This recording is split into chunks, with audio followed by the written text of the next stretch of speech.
as faculty and the students from the various consortial members came together as a student body, and the administration of the school helped uh, move the school to this great success where today we are as one community of learners and scholarship uh, recognized by the public health world as a significant example of public education in public health.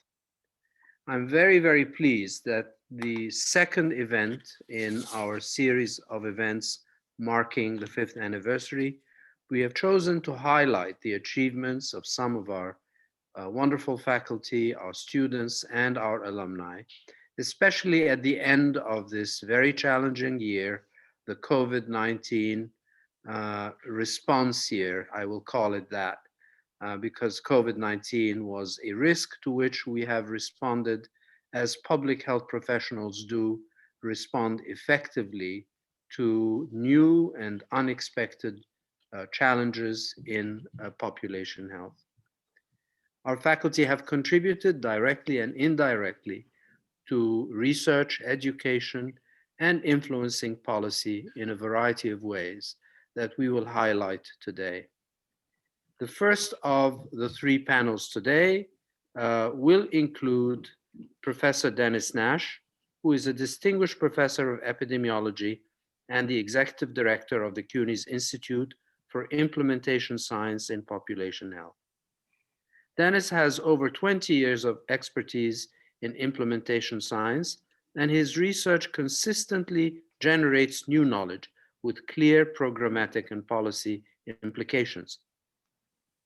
His experience includes extensive domestic and international work in implementation science, comparative effectiveness research, and large-scale epidemiological studies examining key outcomes amongst persons with HIV. Dr. Nash brings seasoned expertise in study design and methodological approaches to large-scale, real-world research projects.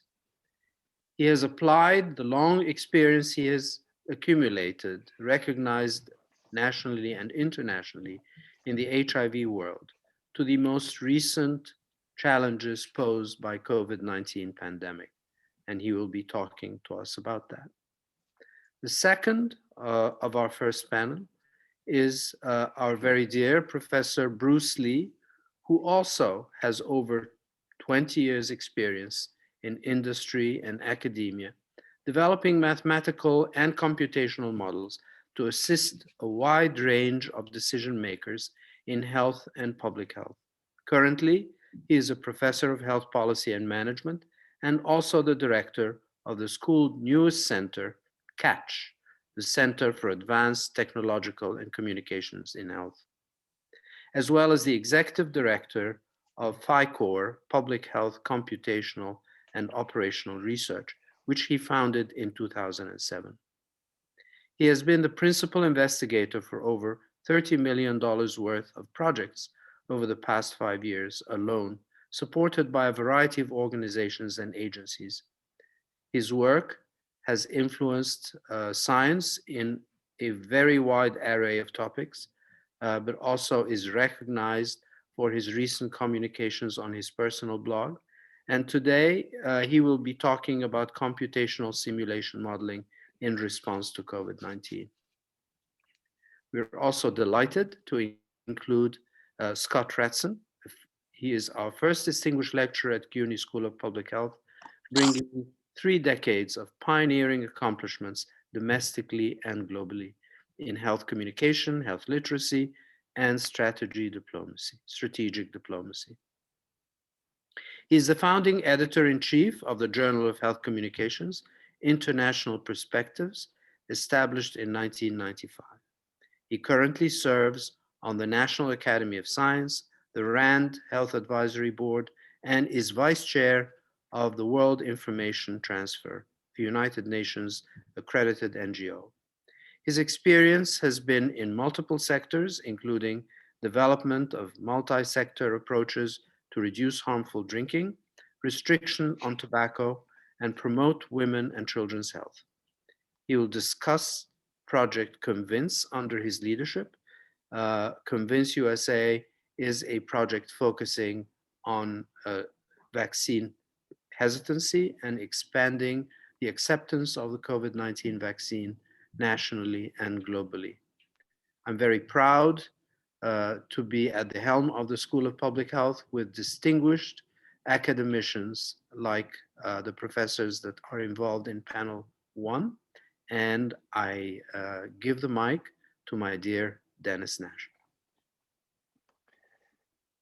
Thank you, Ayman. Thanks for the introductions. And it's really an honor to be part of the panel today. I'm going to try to present my slides here to you. Please let me know if folks are not seeing them. Okay.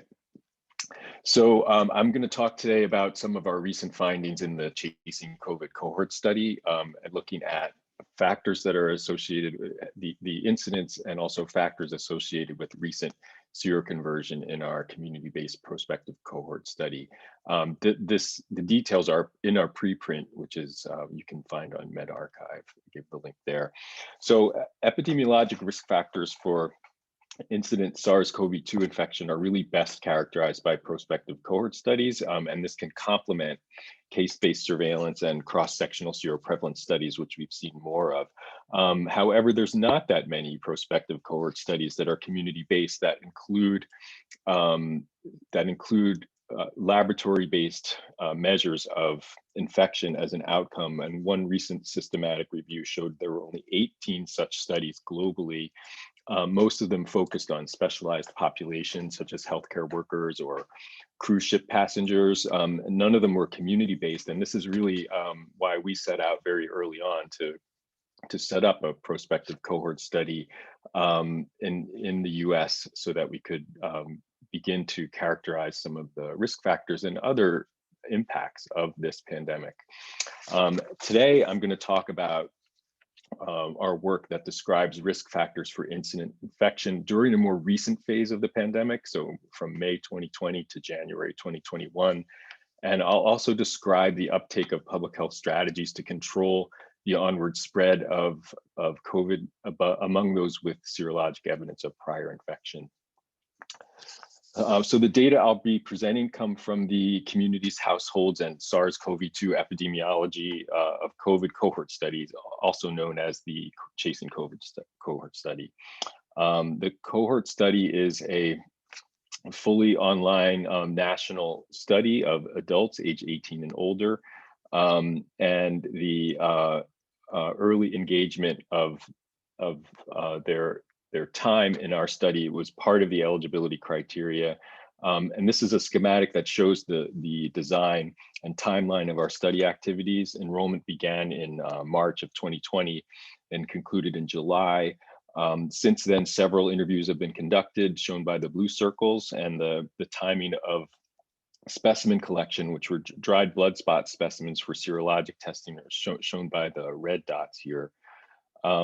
We ultimately enrolled about 6,700 participants in the cohort, which includes adults from all 50 US states, DC, Puerto Rico, and Guam. The dried blood spot specimens that I mentioned were collected at home using kits shown here that were sent and returned by participants through the US mail.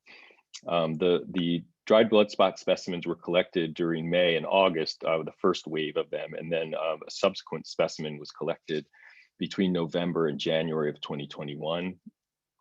You can see this graph shows the timing of the first and second rounds of specimen collection in the cohort. About 3,300 participants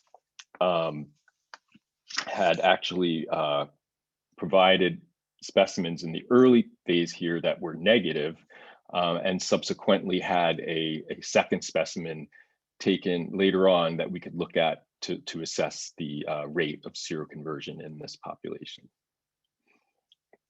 And so in this group, we observed about 3,200 people.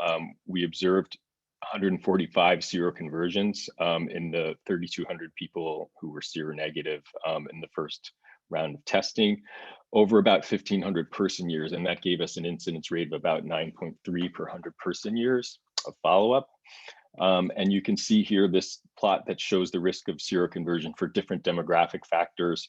And in this more recent phase of the pandemic, we were seeing higher rates of seroconversion among males compared with females, among Hispanic participants and Black participants compared with white participants, and also in rural areas, which reflected this sort of evolution or this other phase of the US pandemic. And you can see the shift away from the early part of the pandemic, which was focused in the Northeast, to other parts of the US reflected here. And notably, even in this more late phase of the pandemic, we still saw elevated risk of incidence in essential workers. And this slide shows a plot of the risk ratio for seroconversion for different household factors and also behavioral factors. In terms of the household factors, we found that participants who were in more crowded versus less crowded households had higher risk, as well as those with a confirmed case in the household. In terms of social distancing, compared to those who didn't engage in a given activity, those who dined indoors or visited places of worship or tended to have higher incidence rates. Gathering in large groups of 10 or more, both indoors or outdoors, was associated with a higher incidence rate, and recent air travel during the pandemic also. And in terms of activities that are really best thought to be done with a mask, such as grocery shopping, visiting people outside your household indoors, or working at an indoor workplace, going to a salon or gym, these were all associated with significantly higher incidence, especially when masks were not worn consistently. So for example, even when always wearing a mask, visiting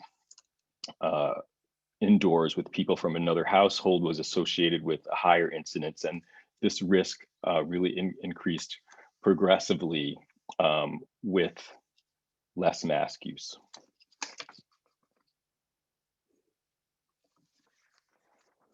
And lastly, I want to show some of the clinical and public health outcomes among the 303 people in our study that were identified as having any serologic evidence. So this includes the seroconverters, as well as people who we just found had already had the virus at the time we first tested them. And we looked at a number of different things that are really meant to give insights about how we can best design and deploy the public health response. And what we're seeing here is that, not surprisingly, this is well documented, a substantial proportion of people who were seropositive in our study reported no symptoms in the past. But importantly, very low proportions of people reported having isolated in the past. These are people who were seropositive. Very low proportion said they were asked about contacts by a contact tracer, and an even lower proportion were told about confirmed exposure to a confirmed case or told to stay at home for a period of time. So this highlights, I think, some of the low uptake of these key strategies that we've been deploying to try to control the US epidemic. And so in conclusion, household crowding is likely an important contributor to risk, independent of some of these other modifiable risk factors. And these risk factors that we found, most that can be mitigated by masks and sensible policies, combined with this very low uptake of public health strategies to reduce spread, is really what has continued to drive transmission across the US in this later phase of the pandemic. We also see that health inequities and incidence have extended into this late phase. Essential workers and possibly some healthcare workers remain at high risk for SARS-CoV-2 infection. I am also concluding that contact tracing really is not a viable strategy to control widespread community transmission of this virus. It really is too quiet with its asymptomatic spread and too quick to be contained. This is a property of the virus that I think is just not well matched with the strategy of contact tracing. And so we conclude that it remains really important to characterize risk factors and related risk infection as we move into this vaccine era, as we're well into it now, including looking at vaccine hesitancy and uptake as vaccines are rolled out. I would say, just to wrap up, we started this cohort study, way back. This is a slide showing the trajectory of deaths, COVID deaths in the US. And we are now out here in a place that is, looking better than it was a few weeks ago. So what's next? Well, there's a lot that's been going on.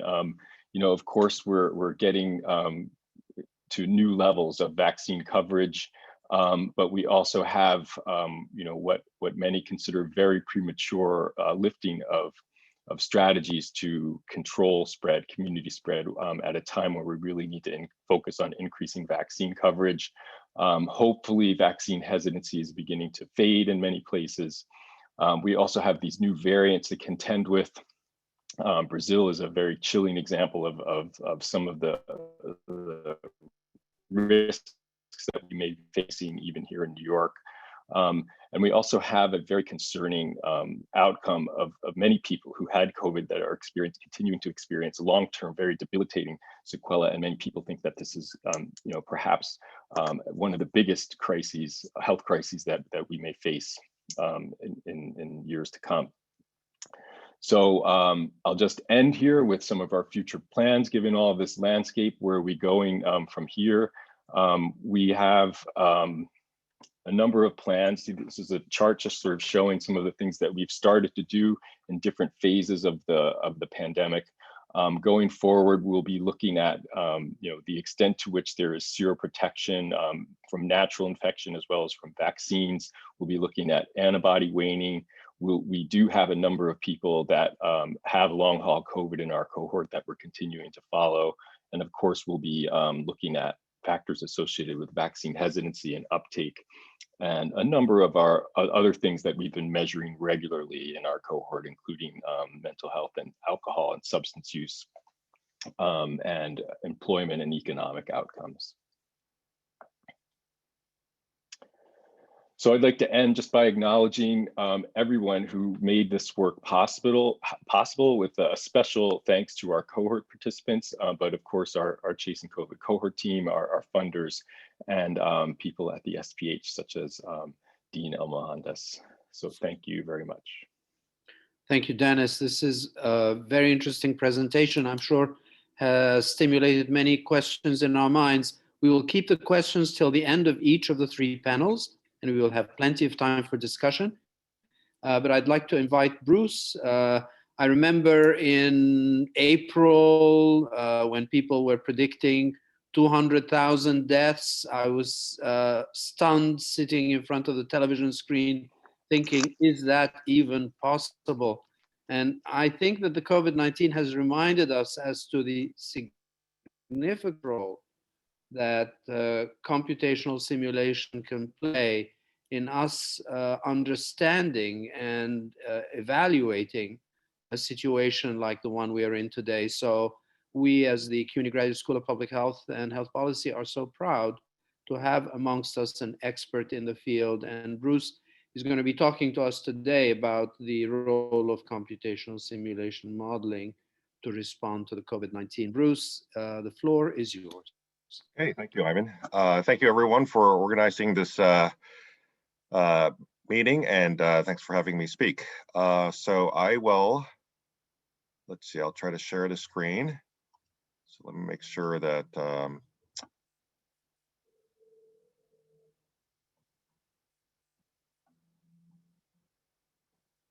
okay, can everyone see the presentation utilizing computational simulation modeling to respond to COVID-19? Yeah. Okay, great. Okay, so basically I'm going to be talking about some of our computational modeling work during this COVID-19 pandemic. We've actually been involved in the pandemic response community for about 15 years. So I've been part of the NIH MIDAS network, which is a network of researchers / scientists around the country whenever there's a major infectious disease threat to the United States, we typically have been ready with our models to help with the national response. For example, during the 2009 H1N1 pandemic, my team was embedded in HHS, which is Health and Human Services, to help with the national response. So, we ran computer models to help assess different questions and issues. So, for instance, many people may not realize in April 2009, a lot of the social distancing measures were being considered, such as school closures, et cetera. And based on our simulation modeling as well as other evidence, it was decided at that time not to go forward with social distancing.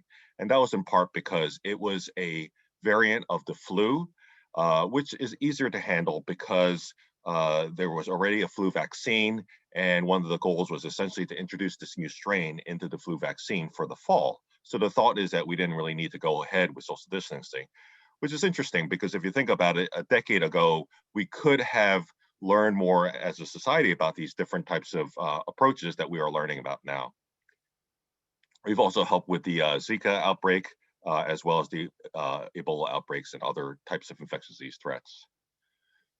So one of the first studies that we did, we built a computer simulation model of the entire United States, and each of the 300 plus million people in the United States were represented by these computational representations, and each, if they got infected with the COVID-19 coronavirus, could then progress through a pathway. They might be asymptomatic or they may be symptomatic. They might require care at a clinic or hospitalization or a ventilator or worse. And essentially, this is like a simulated society where we really represent what might happen to each of the people as they interact with each other and potentially spread the virus.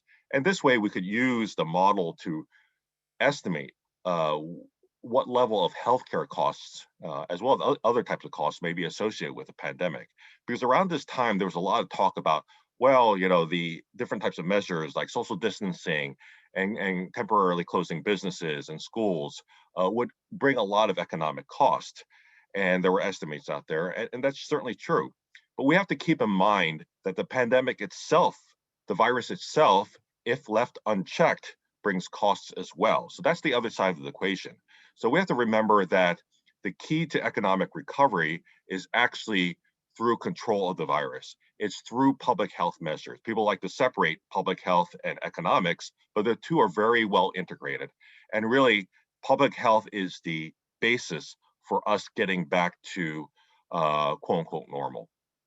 So we found that the pandemic could result in direct medical costs of billions and billions of dollars. So this study was published in Health Affairs, and essentially what we did is we showed, as you see this graph on the right side of the slide, and it showed the percentage of the U.S. population that gets infected with SARS-CoV-2 and how the median direct costs of COVID-19 in U.S.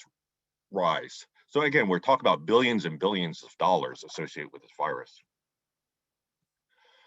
Another question that that emerged,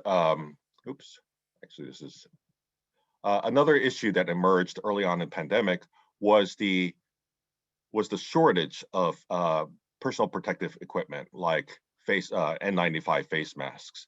And one of the challenges is there wasn't enough work that was done prior to the pandemic to estimate how many N95 face masks and other types of equipment that each hospital and healthcare facility needed to have on hand. So we were actually contacted by some government organizations early on in the pandemic to ask, okay, how many face masks do we really need? So we put together a model estimating for different healthcare facility sizes and different situations. And our team did this work with Dennis's team. And we basically estimated for different types of healthcare facilities, how many N95 masks do you really need to have around under different types of circumstances. And this is really important because we ran out of these masks really early during the pandemic. This was in March when we were already talking about shortages. And that severely hampered our response to the pandemic. And who knows how many lives could have been saved had hospitals had enough N95 masks on hand. Another issue that we explored fairly early on was, fairly early on, is the development of different types of medications that could potentially be used to treat SARS-CoV-2 infections. As you recall, there was early on, there was a lot of talk about, different drugs and different medications that could be repurposed. Now, one of the challenges is that a lot of that discussion was not very well organized because people were trying different things. And before scientific evidence was available, there was announcements or information spread on social media or spread by different people saying that, this type of medication like hydroxychloroquine can be useful, et cetera. And while it is helpful to test different medications, it is also helpful to be more organized about this and determine, okay, what kind of characteristics do we need in a medication or a treatment to help combat the pandemic? So we ran simulations looking at the effects of different types of medications that might reduce the infectious period of SARS-CoV-2. So what happens if you decrease the length of time that someone's contagious? And this was published in PLOS Computational Biology. We found that even decreasing the infectious period by just a day, you're contagious for 1 day less, can have a significant effect on the pandemic because it could decrease the spread of the virus. So once we started talking about the COVID-19 vaccines and the development of COVID-19 vaccines, we also ran simulation models to help determine what type of characteristics does a COVID-19 vaccine need to have. And there was all this talk about, once we have the vaccine, we can return to normal. But we wanted to show what level of efficacy or effectiveness the vaccine needs to have for us to really quell the pandemic, to be in a situation where we don't have to continue social distancing and these other measures. And this was published in the American Journal of Public Preventive Medicine. And this showed that you really need to have a vaccine that has an efficacy of 70 to 80% or greater. Plus, we showed that you need to really get a majority of the population vaccinated. So we're talking about 70% or greater for us to really quell the pandemic. So those are important things to remember. We also ran our model to determine what happens if you have different vaccines available. Should you take the first vaccine available, even though it may be quote unquote have lower efficacy or lower effectiveness? Or should you wait for a vaccine that has higher effectiveness? And we found the option that we should go for as a society is get the first available vaccine, because that time matters. Because the longer you wait, the more the virus can spread. And this was published in the American Journal of Preventive Medicine. So the key is to really get as much of the population covered as quickly as possible so that the virus runs out of possibilities in terms of infecting people and continuing to spread. So our work has been covered extensively in the media. Here's some media mentions. And I've shown one of the things that we've tried to do is we've tried to run our simulation models to address questions that are of immediate interest to different types of decision makers. So this is just some examples. The New York Times also adapted one of our models into an interactive tool. So this is the front part of the New York Times article that really introduced the model. And if you go to this interactive tool, you can change the different types of assumptions and saying, okay, how quickly are people vaccinated? What's the situation in terms of relaxing non-pharmaceutical interventions like social distancing, mask use and things like that. And you can see when we can potentially reach herd immunity thresholds. Now, the key here is that modeling is not exact predictions. If you could forecast exactly what would happen, then everyone would make a ton of money on the stock market or know exactly what to do with the weather. What modeling can be very useful to run different types of scenarios to give you a sense of what the impact of different policies and interventions may be under different circumstances, and what are the major and key drivers. So this can really help inform decision making. So when you hear out there where, this model predicted this or predicted that, take that with a grain of salt, because one exact prediction is not really going to tell you the whole story. And modeling can really help provide other types of answers and also raise different questions. So I also did an op-ed recently in the New York Times, which talked about this issue about which vaccine should you get. And the short answer is really try to get the first vaccine that you have available, assuming that it's safe and effective. Because the key right here is to try to get the population protected and yourself protected before the virus has a chance to spread even further. Another issue has been vaccine distribution, the vaccine supply chain. So I covered some of the issues in a article in STAT. One of the key things to remember is that we did not adequately prepare for vaccine distribution. There's all these issues that has arisen that we knew would arise if you don't have a very clear strategy on how vaccines are actually going to be distributed. The vaccine supply chain is at least half, or if not more than half, the part of getting the vaccines out and vaccinating everyone. Because even if you have a vaccine available, if it doesn't actually reach the arms of people, it can't be effective. And then I've also covered COVID-19 in general extensively for Forbes. So I know that this was supposed to be just a quick introduction to some of the work that we've been doing. So happy to answer questions when we revert back to the panel format. But this is to give everyone just a flavor of some of the work that we've been doing for COVID-19, and this is ongoing work. One of the things that I want to emphasize to everyone is that this pandemic is not just a once in a lifetime situation. We've been working in pandemic field for over 10 years, and this won't be the first pandemic. So it's good to take the learnings from this, and just credit to our team. Thank you, Bruce. We're trying to stay on time. Okay. And we will move quickly to Scott, and he will talk to us about Project Convince and the importance of bringing in the expertise needed in this critical phase of vaccine rollout. Scott, the floor is yours.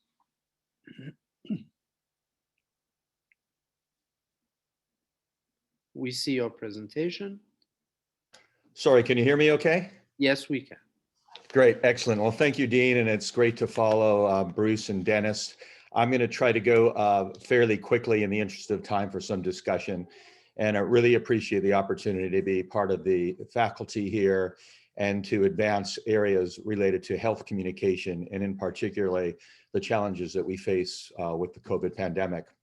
So I'm going to start by just showing what the first thing that we engaged last year, when you think it's been a year since this happened. I'm on the board of the National Academy of Medicine's Board of Global Health, and we had a meeting in early February, and a couple of us spoke and said, wow, what do we need to do? It's fairly simple. We know we have the evidence of what we've learned from other responses to public health emergencies of international concern.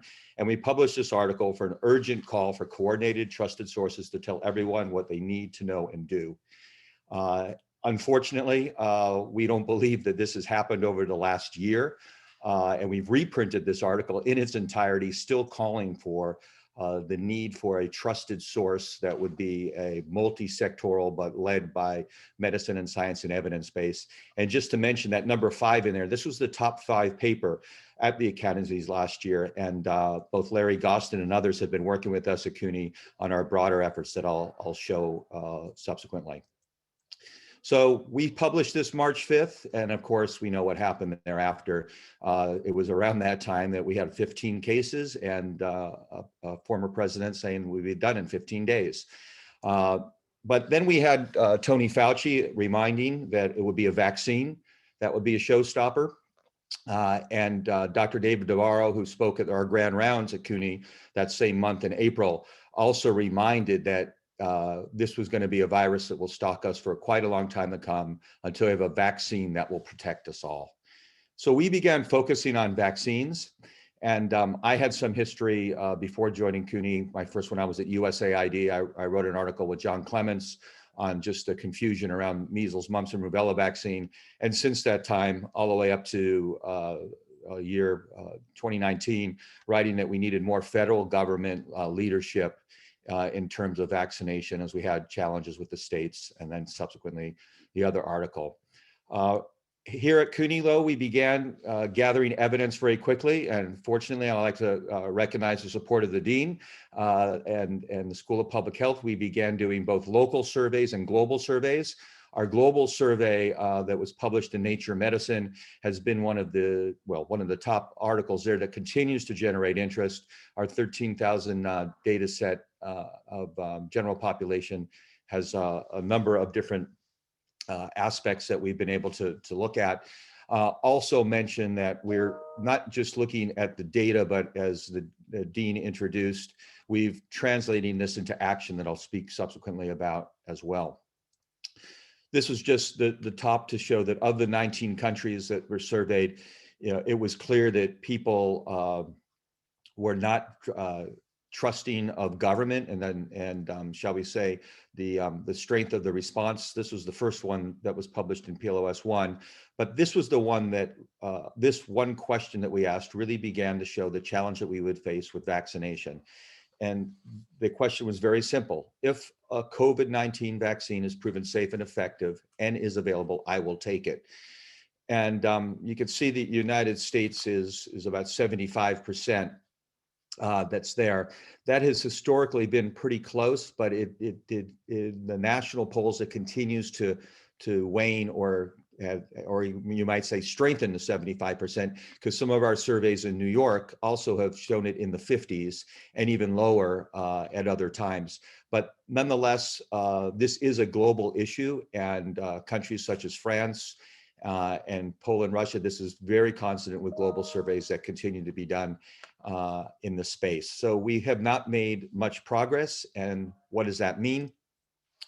We've tried to understand this more here in New York. We started a tracking survey on March 13th with more than 1,000 respondents per week with both the Dean, Professor Freudenberg, Professor No, and others. We rotated questions.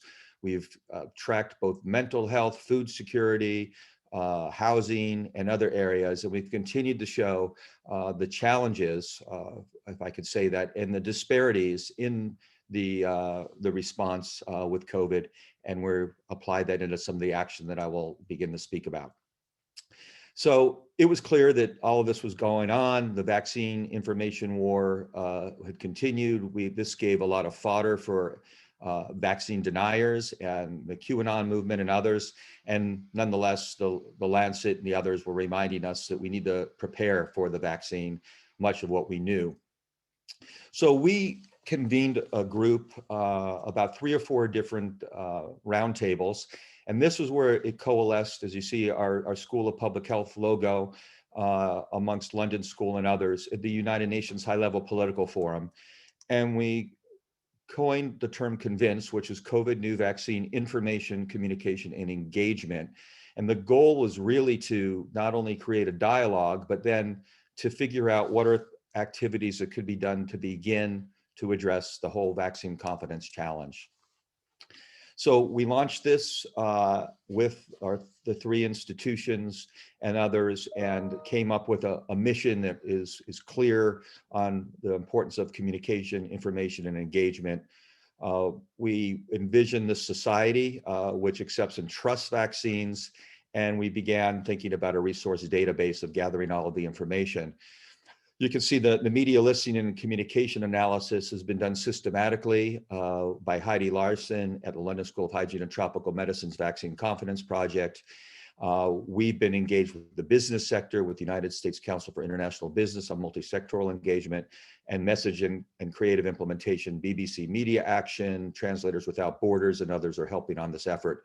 But the sweet spot in the important area in the middle is translating this into action, which is vaccine literacy and acceptance.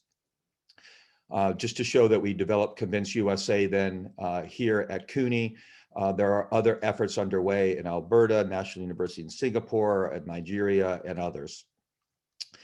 And our efforts here at CUNY were supported by the Commonwealth Fund, as we put together a proposal to look at how we build trust in health services and vaccinations during the pandemic, looking at our global work as well as qualitative research, where we're doing in-depth interviews of vaccine hesitant folks of different backgrounds, and are really hoping from our expert group, which we've convened with both the Dean, Helene Gale, Jonathan Fielding, National Academies, Kaiser Family Foundation, and others. we've come up with these 4 areas that we will be working on: developing vaccine confidence communication strategies, building consensus, and focusing on messages, and communication to reach the group that KFF calls the wait and see subgroup. Some of these people are calling them wait and learn. Some of them are calling them vaccine hesitant. This is the subgroup that we're concerned about. Looking at the use of technologies. And finally, how do we collaborate to build this as a social movement, just as the early phase of HIV, ACT UP and the social movement was often more important than many of the other areas in development. One other piece, I'm just going to show a very quick snapshot. We entered into a relationship with Convince USA and Frisia, and we have 10,000 patients a day through patient intake software that Frisia is garnering in 10 to 20 states. And just to show that we're getting real-time data that many people are receiving vaccines, but yet a lot of people are not in their sample, but 1 out of 5 people are still saying that they will follow the recommendation of a doctor or nurse. And just one other snapshot there, which is interesting, is that many people believe vaccines are important, but that doesn't mean they believe the COVID-19 vaccine is important enough for them to take. And we see this in this Frisia data, which is a week or 2 old, that older people are agreeing that they're likely to get the vaccine, but yet younger people, as you can see, 70% under 45 agree that it's important to get vaccines, but only 53% are likely to get it. So we're really paying attention to this group. And when we spoke to the New York Times about all of our CUNY surveys, after a long interview, they came down to looking and parsing our data to see that it's the 30 to 49-year-olds, some of the younger folks, that are going to be a challenge for us as well. So we need to think about that. And in the last few minutes, how do we take all of this data? What does it mean? How do we engage it? And we've come up with this new framing of vaccine literacy. I shouldn't say it's really new. We've been discussing it, but we think more particularly to apply it to, SARS-CoV-2, the COVID-19 activities, and aligning the skills and abilities of individuals. So that means giving not only education, but the ability to get a vaccination, and having the system that's simplified and trustworthy and so forth. And with that, we have these 8 principles that are fairly straightforward, built upon health literacy principles. And let me say that it's very concerning for me. It's very nice to see that both health literacy being recognized by Vice President Harris in the last 10 days, putting $250 million into health literacy.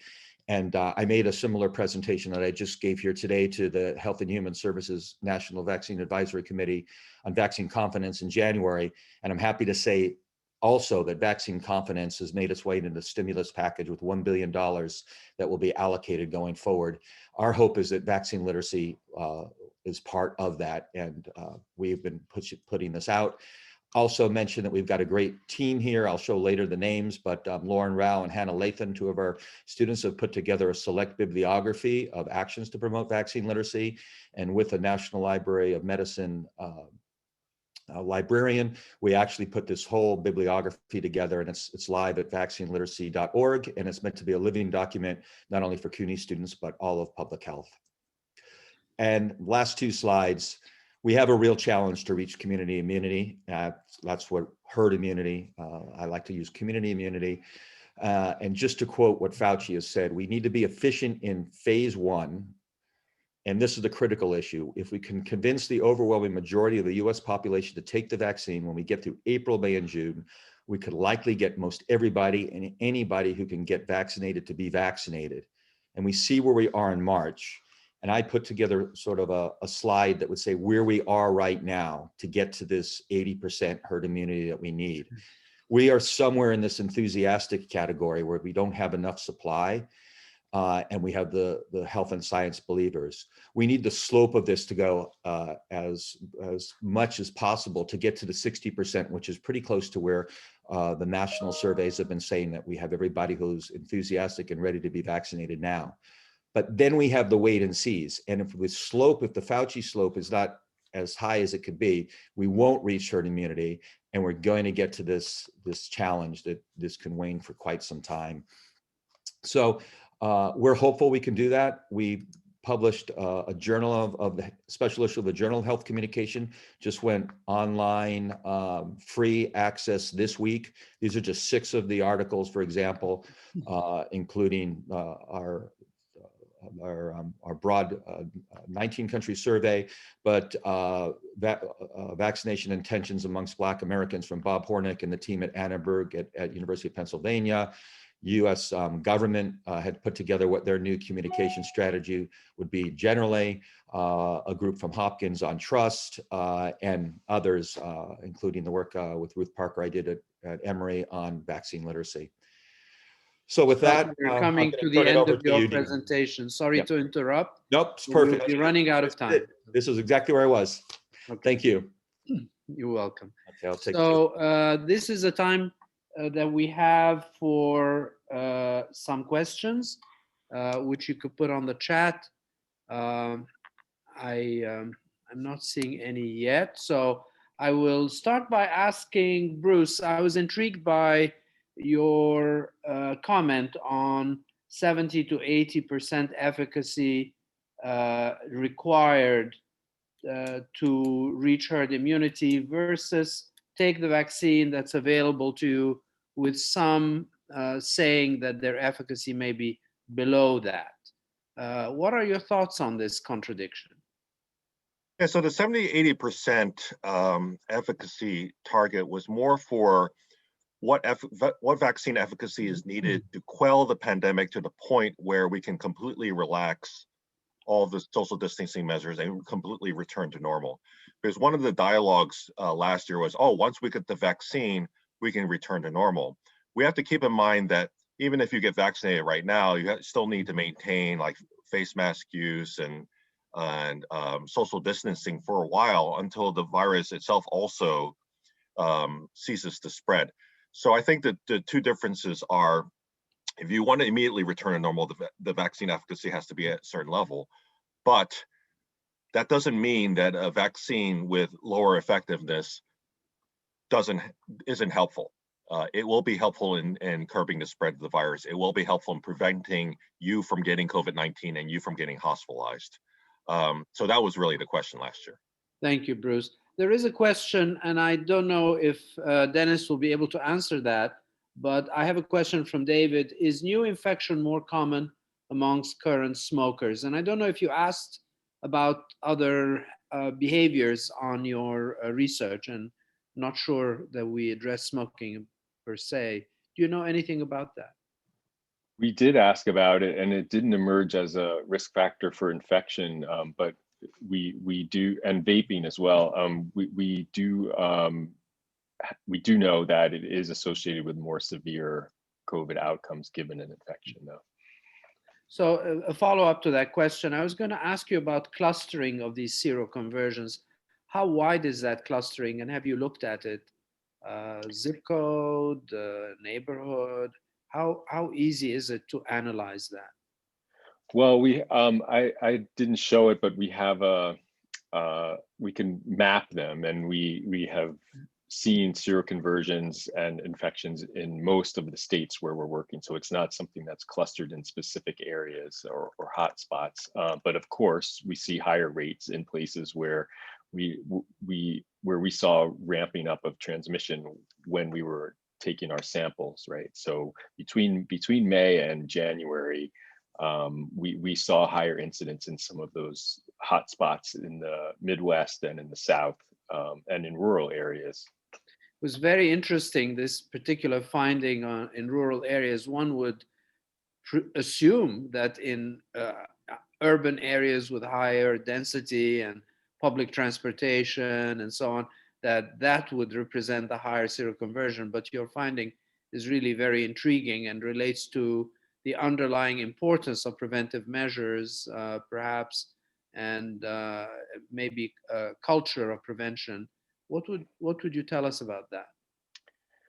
Well, I mean, I think it reflects the fact that some cities and major urban areas had already gone through a first wave, and some rural areas had not. And it's not to say that there aren't still more cases in urban areas, but the rate of infection in our cohort, taking into account the person time of follow-up and all of that, was higher in rural areas.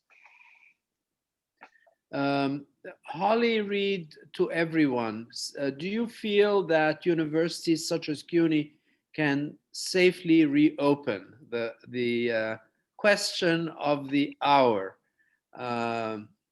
at least with partial in-person instruction in the fall. This is a big conversation going on at the moment with the recent announcement that Colombia will return to normal in the fall, for example. And Holly, it's an interesting question. This will depend on many things that's going to happen, I think, over the next few months.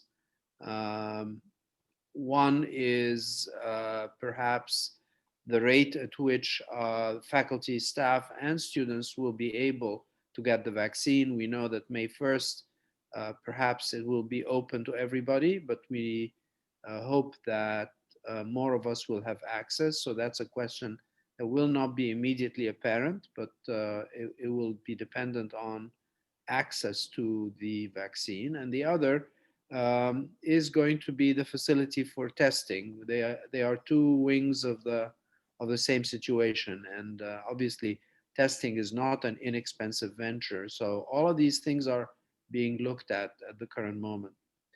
And Patsy Trowbridge is asking, can you elaborate on contact tracing not being viable because the virus is too quick and quiet?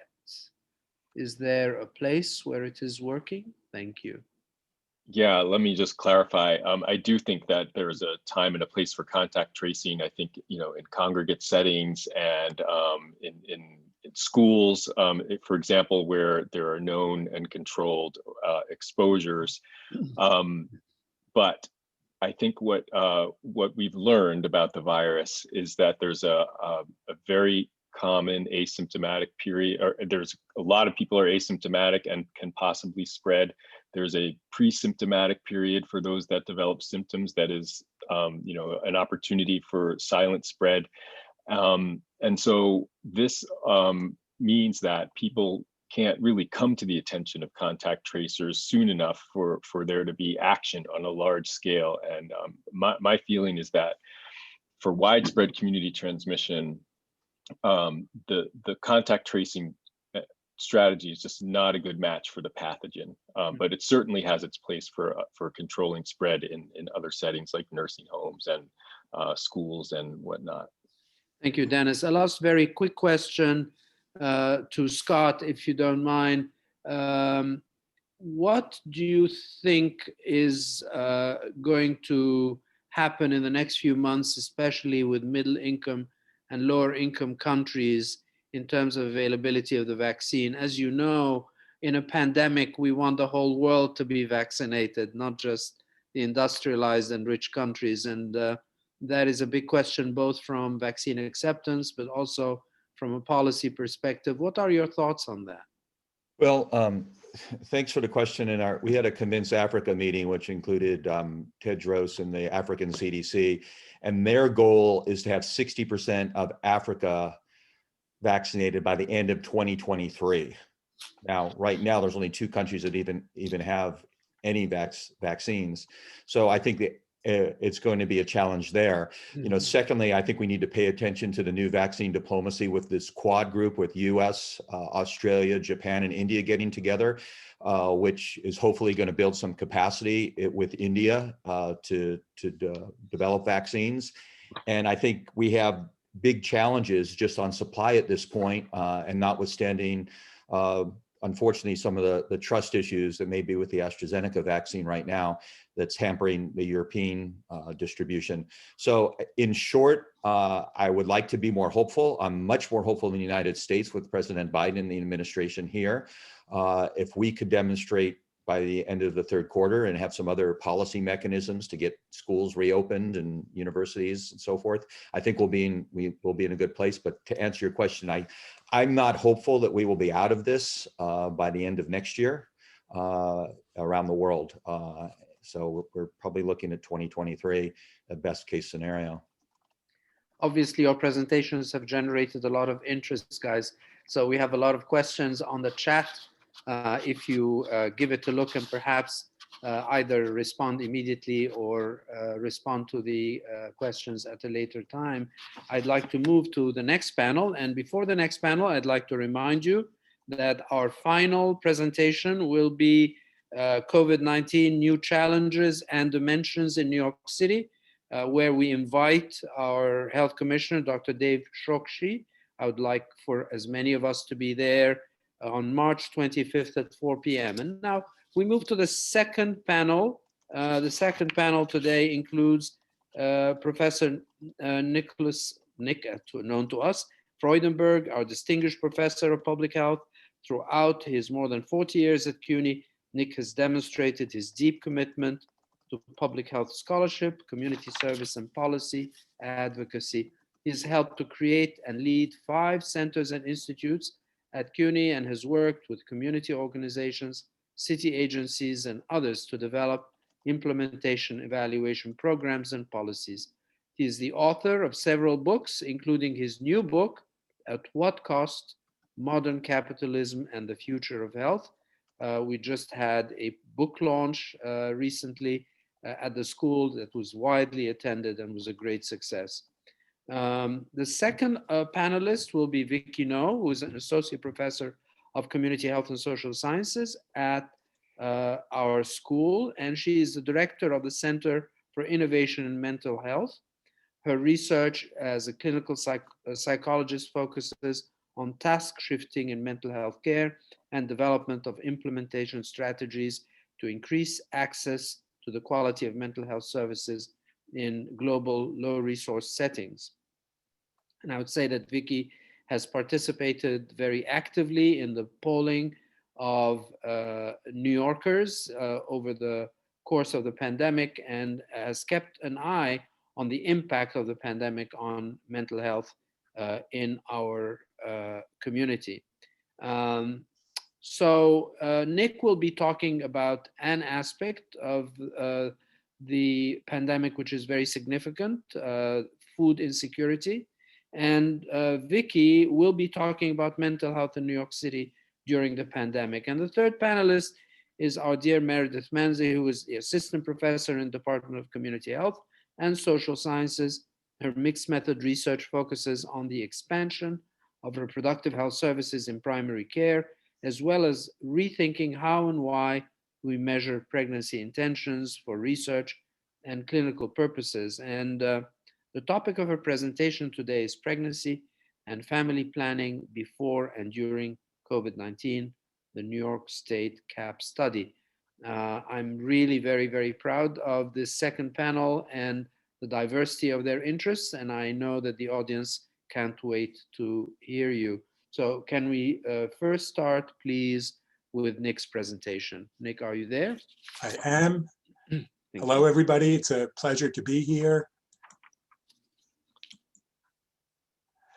And I'm going to be talking today about Healthy CUNY and the work that we've done around COVID.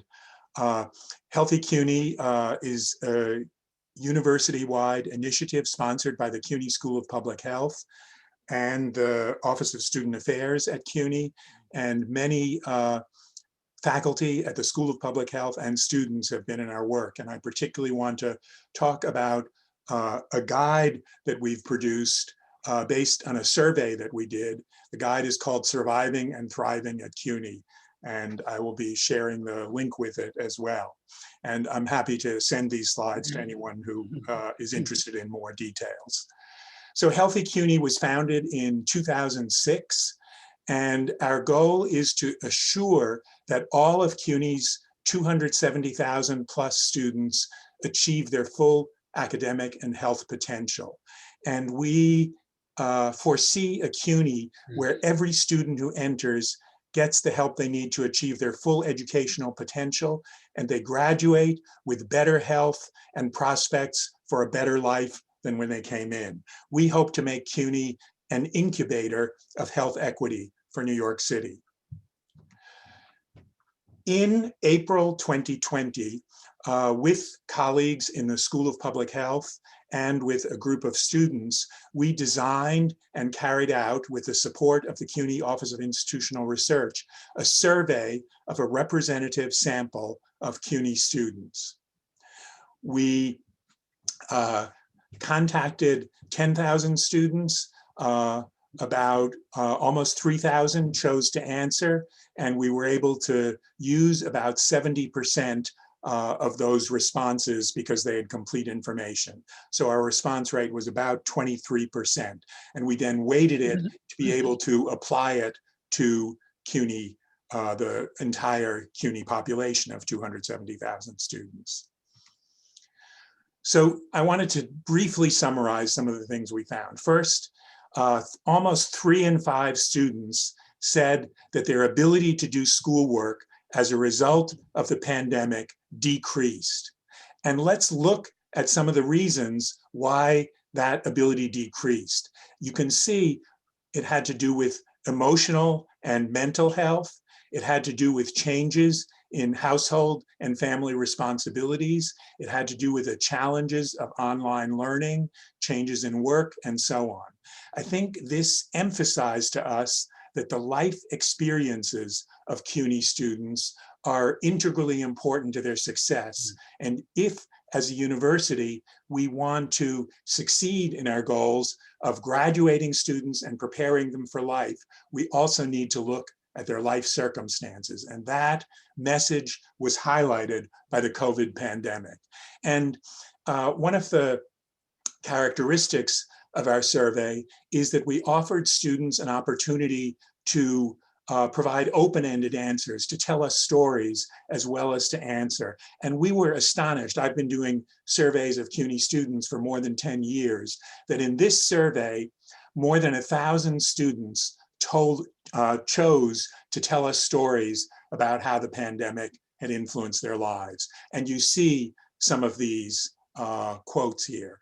And these tell about some of the difficulties that students had. There's another quote that I don't show here of a student that said, "Nothing's going to stop me from graduating on time." And I think that illustrates also the resilience of our students.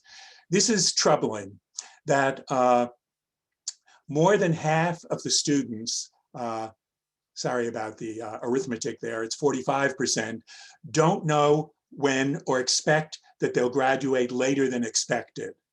And I think the pandemic has really challenged progress towards a degree. And as we think about continuing online education, as we make decisions about how to open and how to open safely in the fall, we need to have the comparison of what are the costs of not enabling students to continue their degree, and what can we do to make it easier for students to continue. These are very disturbing figures. We surveyed students at the beginning of 2018, well before the pandemic, and then in April. And look at the changes in these questions, which are part of the PHQ-4, something that's used for quick assessments of depression and anxiety. And you can see that the rates, in many cases, more than doubled of students who were feeling anxious or depressed. In a survey we did, and I'll give you the link to it later, led by my colleague Heidi Jones, we found that 55% of CUNY students responding to our survey, more than half of CUNY's 270,000 students, reported symptoms associated with depression or anxiety, an overwhelming burden of hardship. And we also looked at food security, and we found increases in the proportion of students already unacceptably high, that in the richest city in the world in 2018, 1 in 5 students cut or skipped meals due to lack of money. That's unacceptable. But by 2020, Look at that. The rate had tripled. 50% of CUNY students worried that they would run out of food before they could buy more. Very disturbing. So I wanted to end by telling you about two initiatives that we've developed in order to address the concerns and the hardship imposed by the pandemic.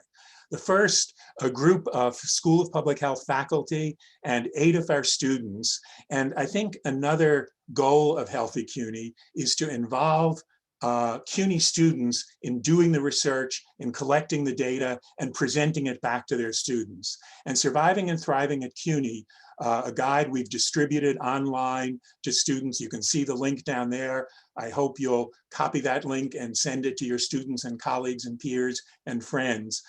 Look to provide students with the resources and the emotional support to cope with CUNY. It included chapters on addressing educational difficulties in the time of online education, mental health, physical health, and also food insecurity, housing instability, and so on. And from the records we have, more than 10,000 students have already consulted this guide, and we hope many more will benefit from it. We'll be putting out a 3rd edition. We put out the 2nd edition in the spring, just a few weeks ago. And once CUNY has developed a vaccination campaign, a really important priority that I hope is unrolled soon, we'll be providing additional information to help students get vaccinated to increase the likelihood. The second initiative, very generously supported by the Mellon Foundation, is the CUNY Campaign for Food Security. And in order to reduce food insecurity increased by the pandemic, we're leading with 2 partner organizations, a national organization called Young Invincibles, which organizes young millennials around higher education, healthcare, and food security, and another partner organization, Swipe Out Hunger, a national college organization looking to reduce food insecurity. We're leading a campaign to enroll CUNY students who are eligible for SNAP in that program. SNAP, much more than a food pantry. Food pantries are important, but they don't have enough food, and with our campuses closed, they're not so useful.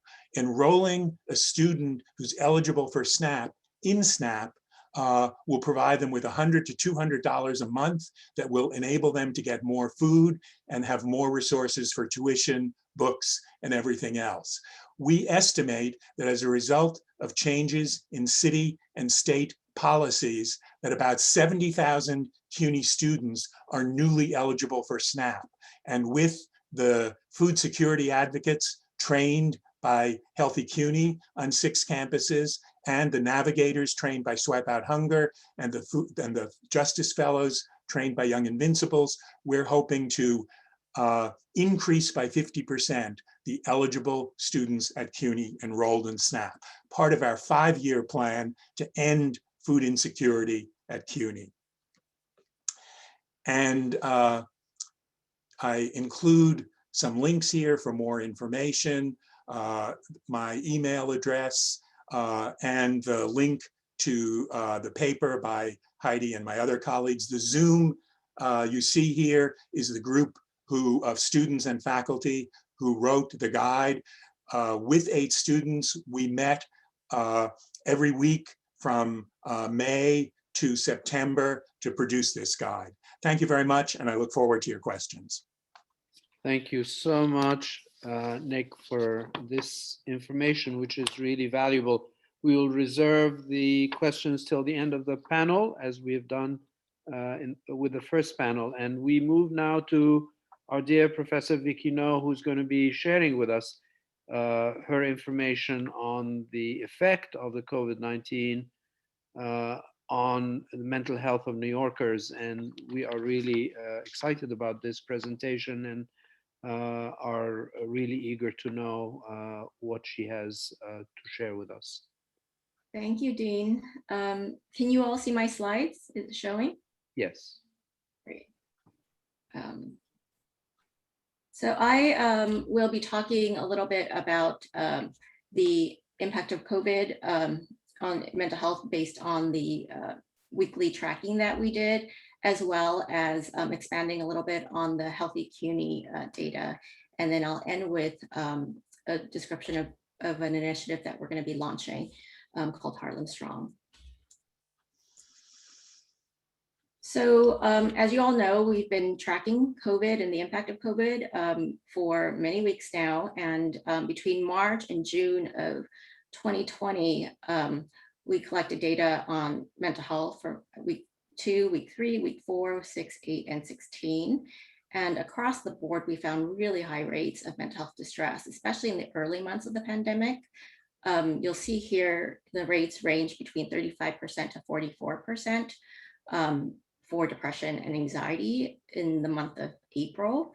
That's when it was the highest. It starts to decrease a little bit in week 8, which is in May, and then in June, it decreases further.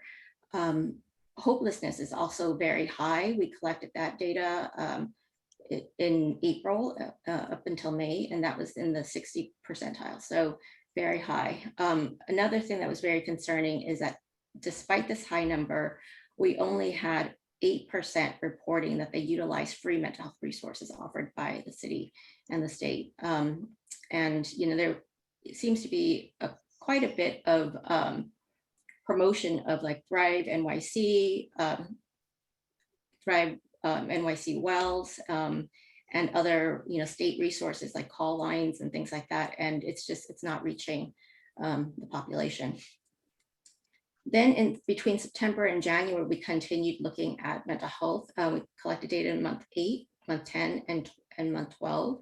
We see the rates drop quite significantly to about 18 to 19%, and they are pretty stable. So what this shows is that New Yorkers are very resilient. Month 8 is in September. So by September, those rates are stabilizing despite all the other stressors, like the economic stressors are, have continued to be high, but the mental health symptoms seem to drop quite a bit. What's also really interesting is hopelessness dropped pretty significantly after the election. It was only 31% compared to the 60 and 68% in the month of September. Risk factors that were associated with the mental health outcomes included having someone sick at home, perceived risk of infection, job loss, food insecurity, and being an essential worker. So these are all things that all of us probably expect to see. And then for the student population, as Nick mentioned earlier, this analysis was led by Heidi Jones, and we found really high rates of anxiety and depression, similar to New York City. The rates actually are even higher for students than they are for the general New York population. Almost half of the students reported increased need for mental health services to cope with stress, anxiety, and depression due to the pandemic. And students who had anxiety and depression were 2 to 3 times more likely to report an increased use in substance abuse compared to those who did not have anxiety and depression symptoms. Here is a quote from a student. She mentions, "I have to isolate myself from the rest of the family who live with me. I'm not able to socialize, eat, or share the same space with them. This has added tremendous amount of strain on me, my family. My kids can't even see me or give me a hug. It's affecting my children. My son wants me to tell him when it would be safe for him to come close to me, give me a hug and a kiss. My children are missing out on usual love and affection they once got before or got every day." So you can see here, like, the impact on the family is great. The factors that are associated with anxiety and depression among students included being female. Female were 1.4 times the rate as males to report anxiety and depression, which is actually pretty consistent with the general mental health data even before COVID. Financial stress was strongly associated with anxiety and depression, the ability to buy food being reduced, being very worried about losing housing, expecting to graduate later than originally planned was also associated with anxiety and depression. Being a caretaker for adults over the age of 65 and having a household member who reported experience of COVID-19 was also associated. So, what this data and what the COVID tracking data suggests is that the social determinants are really important in this. They're highly correlated with the mental health outcomes. And so one of the efforts that we're engaging in with the Harlem Health Initiative and the Harlem Congregation for Community Improvement is to develop a program that integrates mental health with economic empowerment. There will be 3 components of this initiative. The first is focus on doing a community needs assessment, which will be a multi-stakeholder needs assessment. We're conducting surveys of residents, surveys of CBO leaders and staff, and faith-based leaders. And we'll be collecting about 450 surveys, and we're targeting residents that are in public housing, residents that are in affordable housing, as well as the general Harlem residents. And in addition to that, we'll be following that up with qualitative interviews.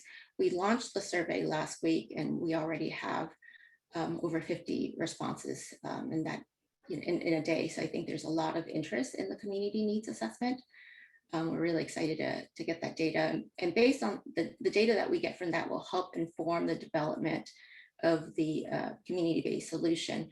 Currently, our plan is to integrate mental health service into housing developments and train case managers who work in affordable housing units to screen depression and anxiety and provide basic psychoeducation and brief intervention.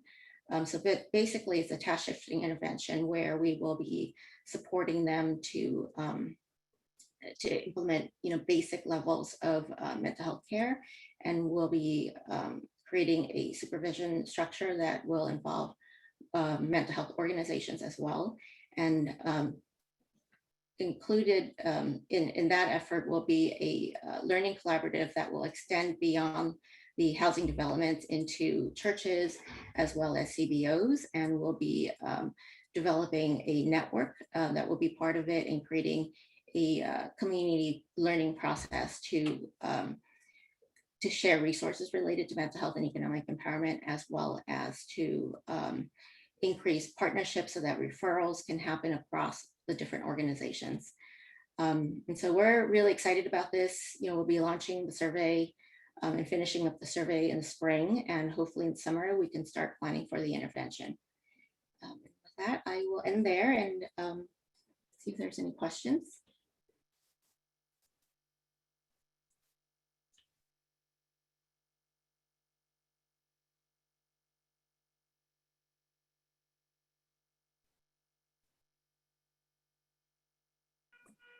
Is it ended?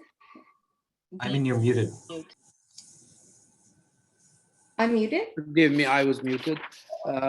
Thank you, Vicky, for this important work and this information that is truly significant for the recovery phase.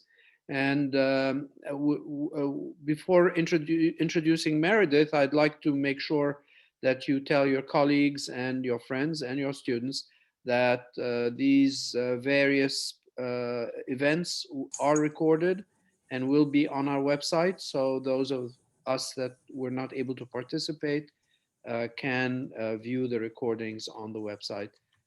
So Meredith, pregnancy and childbirth, during such an unprecedented event like the COVID pandemic in our lifetime, what is happening? Give us some insights, please. I'm happy to. Okay. All right, thanks for having me. It's a pleasure to be here. The birth of this school happens to coincide with the birth of my daughter, and I can't believe that either of them are 5 years old already. It's been a real privilege to be a part of the school these last few years. So today I'm going to be presenting on a project that was born out of discussions that happened in Diana Romero's course in the MCRSH specialization with students who were concerned about how pregnant women were faring during COVID. So I'm presenting on behalf of myself and Diana Romero, who co-led this study, and she couldn't be here as she is testifying in Indiana against some very unscientific abortion policies. So this is the COVID and pregnancy study, which we term the CAP study. And so it was also done in collaboration with several doctoral and master's students, Sarah Pickering, Rachel Berger, Jessie Loesch, and Dari Goldman.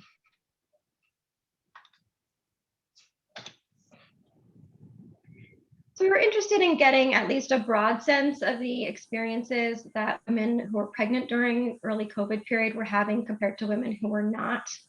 In New York City, which, as we know, was the epicenter of the COVID-19 pandemic at the time. So we captured some data related to prenatal, birth, and postpartum care, as well as abortion, miscarriage, and contraception.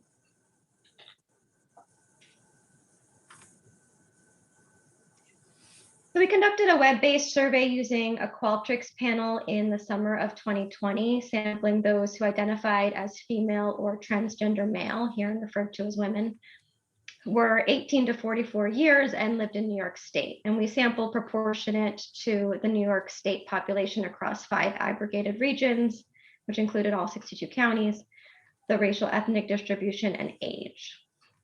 And we sampled those who had been pregnant before COVID, which was between May 2018 and April 2019, so there wouldn't be any overlap, and during COVID, having been pregnant or given birth from March 7th, 2020 to the time of the survey in the summer.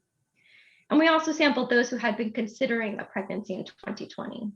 And today our presentation will focus on the impact of COVID on delayed reproductive health care and factors associated with delays to obtaining contraception. So here is a graphical representation of recruitment into the study based on a series of screening questions that resulted in the 4 main groups on the right-hand side that are bolded. So the first is a group who gave birth during COVID, the second who was pregnant during COVID, the third who gave birth or were pregnant prior to COVID, and the fourth who were considering a pregnancy in 2020. And each of the pregnancy categories, we asked about experiences related to abortion and miscarriage and care, and subsampled based on that. So we ended up having 1,525 respondents in total.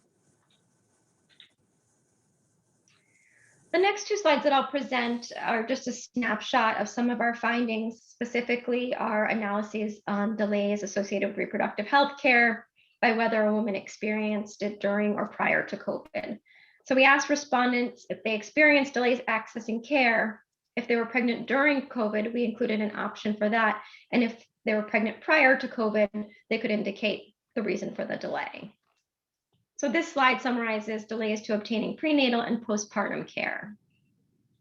In both cases, approximately 75% of women pregnant during COVID reported delays accessing care. You can see here, we aggregated all of the yeses to delays, compared to 11% and about 8% respectively for those who were pregnant prior to COVID. And in multivariable regression analyses that we don't show here, but just to give you a sense, being pregnant during COVID was almost 19 times more likely to be associated with delays to prenatal care, in addition to several socioeconomic and mental health factors, as well as whether or not the respondent or household member had COVID. Here we summarize the delays to obtaining abortion and miscarriage care. So the sample sizes are much smaller for these groups, but we still see a substantial increase in delays accessing care among women during COVID compared to prior to COVID. So you can see here about 76% versus 18% for abortion care, and about 44% versus 15% for miscarriage care. We also conducted a sub-analysis related to delays receiving contraception. All of our participants were asked about delays to contraception, except for those who were pregnant at the time of the survey. So we excluded those who reported not trying to obtain birth control.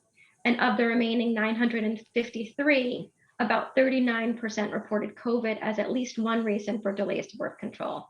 And I'll be presenting on this subset of the sample. We used descriptive statistics to examine if virtual visits for contraception were available and the type of contraceptive method delayed by the source who delayed them, either the respondent or the provider. So 221, which is about 59% of the subsample, reported that virtual visits for contraception were available. 30% reported not having those visits available to them, and 11% weren't sure if they were available. So we asked respondents separately to report services that their provider delayed and that they delayed. And there were about the same percentages by the source for those who had virtual visits, did not have them, or didn't know. So here you can see 63% of those who reported that they delayed some method or procedure had also reported that birth control visits were available. Similarly, about 61% for those who reported provider delays. And almost 30% of those who didn't have virtual visits available reported that they or their provider delayed contraception.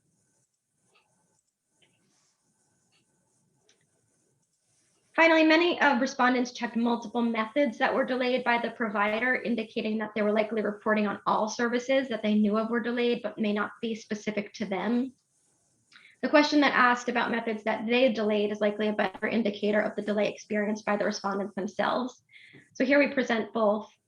The large majority, 85% of respondents, reported that they had delayed some contraceptive method or procedure, as well as 91% reporting that providers delayed some method.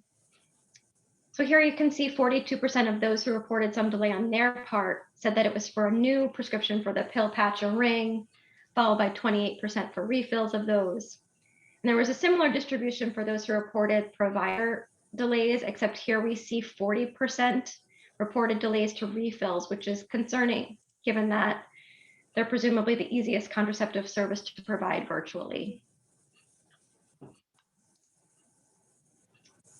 Overall, we found that COVID had a pretty significant impact on reproductive health care, including higher proportions of delays to prenatal, postpartum, and abortion care for those who were pregnant during COVID versus beforehand. Given that about half reported delays to contraception, mostly due to COVID, we think there's some potential missed opportunities here that can be addressed with offering more virtual contraceptive appointments, making sure it's clear to patients that these types of appointments are available, and addressing prescriptions, both new and refills, for the pill, patch, and ring virtually. And our analyses are ongoing. Some are led by our students, and our manuscripts are in process. Thank you so much. Again, we are open to you posting your questions on chat, and we can start with some questions. Nick, what is your prediction of this dire situation with food insecurity, and how do you think we are going to be able to recover from that? And do you have any predictions over the next 3 to 6 months? I think I'm more optimistic about the longer term. I think we're going to see continued high levels of food insecurity, both in New York City, the nation, and here at CUNY. I think the main reason for that is both at CUNY and nationally, our response to food insecurity has been to expand charitable programs, which are a necessary but insufficient part of the response to food insecurity. And what we need are structural and public programs. I'm very pleased with the expansion of SNAP and the as a result of the new Federal CARES Act that Congress passed and the President signed just a few days ago. And there's also been the extension of a program called Pandemic EBT. And that's a program that provides cash to families with children enrolled in school. And for CUNY students, about half of whom either have their own children in school or siblings in school, that provides an important source of additional public support. I think it will be critical to publicize these new programs, both at CUNY and around the city. And we can play an important role at the School of Public Health and CUNY Office of Student Affairs in publicizing these public programs, SNAP expansion, pandemic EBT. That, I think, is what we need to be doing now. And then in the long run, we need to expand the public sector in food and really reduce the stranglehold that the largest food corporations have in our food supply, in which they make healthy food unaffordable for so many Americans and unhealthy food cheap and convenient. Thank you, Nick. And we have a question from Meredith from the floor. Dennis asks, great study, Meredith. What do you predict will be some of the short-term consequences of such a high proportion delaying prenatal care? What outcomes are most sensitive to disruptions like this? Yeah, thank you. That's a great question. We didn't follow our participants over time, but it's obviously something that we're worried about. If I had to guess, in terms of prenatal care, I would be most worried about the health problems of the mother and the infant, giving birth to premature babies and low birth weight, and all of the kind of the health issues that could have been addressed earlier in pregnancy just becoming more exacerbated. And similarly, I'm equally worried about the delays to obtaining contraception when needed and the ability to maintain reproductive autonomy on the other end of the spectrum. I agree, Meredith. And I think really one of the things that you could possibly follow over time is starting from, I guess we started in March, starting from December of 2020 onwards, looking at rates of preterm birth, but also overall changes in fertility rates would be interesting to follow. It's hard to tell because there's overlap between what you talked about and what Vicky talked about in terms of depression and anxiety, and its impact on reproductive health is also significant in seeking care, but more also in terms of health during pregnancy. Both depression and anxiety have documented effects on pregnancy and pregnancy outcomes. Be interesting for you to do a kind of an interdisciplinary effort looking at the very, very important component. Dennis says to everyone, I was wondering about all of the screening tests that may have been missed. Yes, indeed. I think control of something like diabetes in pregnancy, early diagnosis of hypertension in pregnancy, even the simple things like cephalopelvic disproportion, or even the diagnosis of twinning in early on by sonography. Many of these things will be delayed. There's no question about it. So I think Meredith's prediction is really very on point. Nick, Guide to Surviving and Thriving. Thank you. Posted on the chat. For Vicky, yes, sir. Oh, sorry. I was going to ask if I could ask Vicky a question too. Yes, of course. Thanks, Vicky, for the mental health data. We're looking at this in our cohort too, and it's over time, and it's very distressing to see how high and persistently high these markers are. And so we're beginning to think about interventions, and I'm sure you have been too. And I mean, particularly thinking about interventions that can be, easily deployed at scale. And I've been seeing some data in the mindfulness space, and wondering what kinds of strategies have you seen, and what kinds of ideas are you converging on and thinking about, like how do you begin to reach folks during times like this with mental health strategies? I think a lot of the self-care, like the self-management strategies would be really good, and mindfulness would be included in that. We are actually in the process of developing a mental health campaign that will be that will use a little bit of behavior economics and introduction of small behavior change. So we'll be like rolling out challenges, each week, and they'll include things like mindfulness or exercise, yoga, things like that, that are not necessarily things that you need a mental health background to deliver, or to even, to train people on. That, there's links available from other sources that we can easily use to promote those sorts of activities. And so I think that that is a really cost-effective way of introducing wellness behaviors into, as a response for this mental health need. In addition to that, if you have someone who has contact with the consumer or the client, then training them on very basic problem-solving skills, I think, would be really important right now because of all the stressors and challenges that everyone is facing. What people need is a way of navigating through a system and figuring out what they need to do next. And when you're depressed or when you're anxious, those skills are really challenged because you don't have the motivation.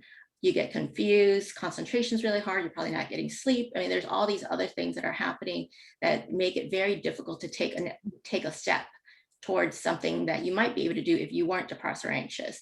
And so if you have someone there to help open that door and, center the person and give them some very basic tools to problem solve and to just, engage in a behavior to move them forward, that goes a long way. And those are the types of strategies and interventions we've used in Vietnam. We've used that in Uganda, and we've trained community health workers. We've trained people who don't even have a high school education to deliver, and it works. It works really well. But in the United States, I think there's a lot more concern about, certification and regulations and liability, that it's harder to do. And we just heard that the state recently put out some additional guidelines for mental health practice that is actually a little bit more limiting than it was before, so that you need to have licensure, and there has to be a clear process for supervision, which are important. But at a time like now where there's so much need, and some of these basic skills are not things that mental health coaches can do that, or coaches can do that, and they don't need certification. And so I think we're running into some of that now. Vicki, if I can just add, as we're thinking about that at Healthy CUNY, I think there's been the development in the pandemic of this new telehealth modality. And I think from the surveys we've done, CUNY students are really open to telehealth modalities.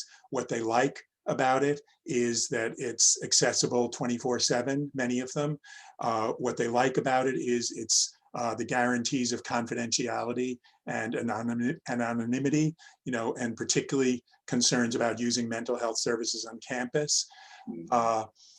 So far, I think CUNY as an institution has dealt with telemental health services campus by campus. I think we need to develop a more centralized approach to make sure that we have both quality assurance.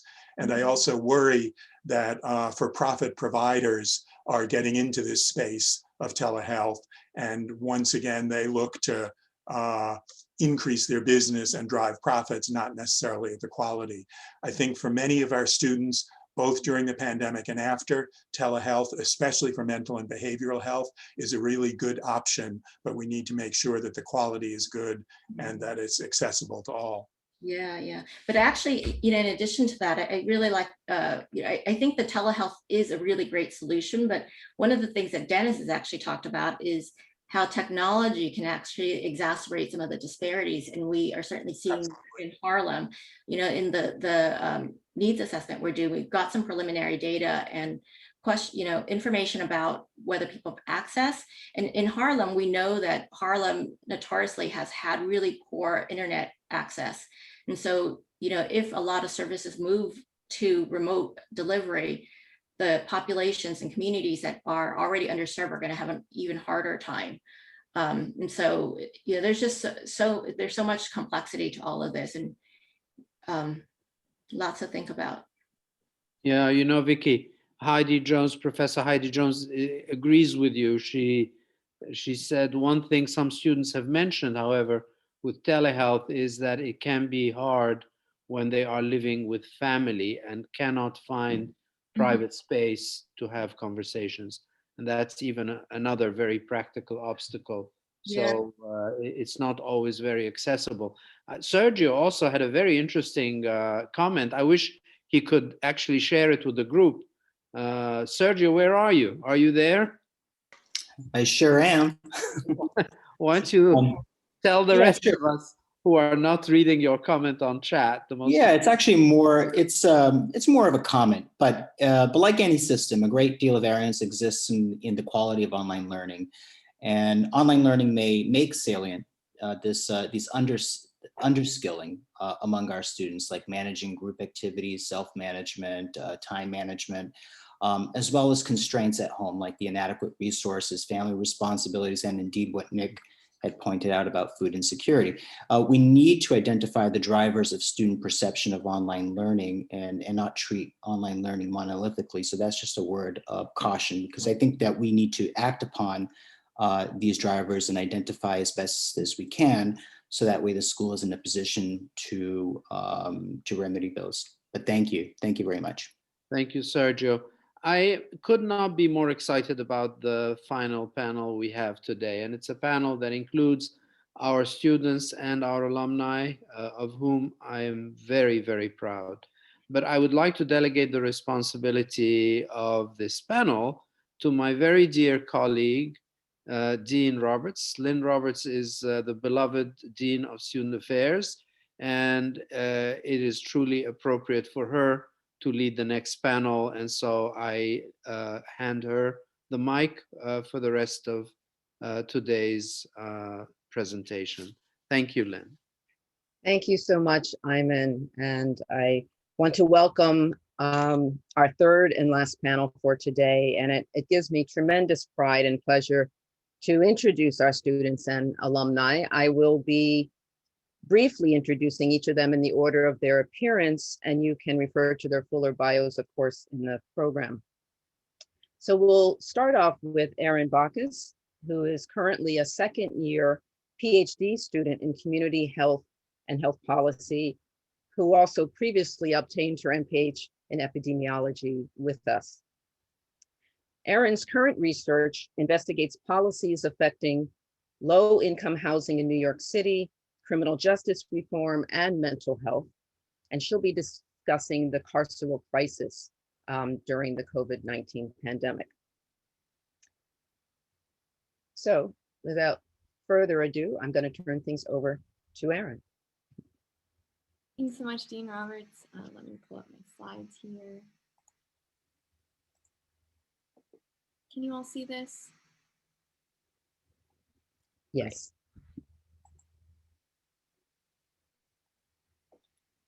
Okay.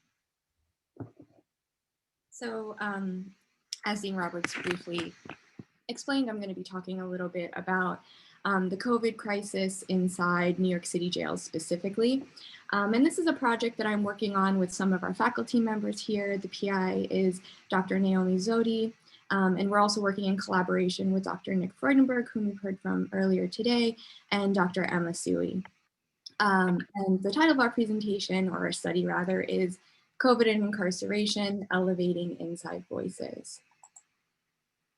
So just to give a little bit of background information, I'm sure many of us are already aware, but mass incarceration here in the United States has been a problem for quite some time.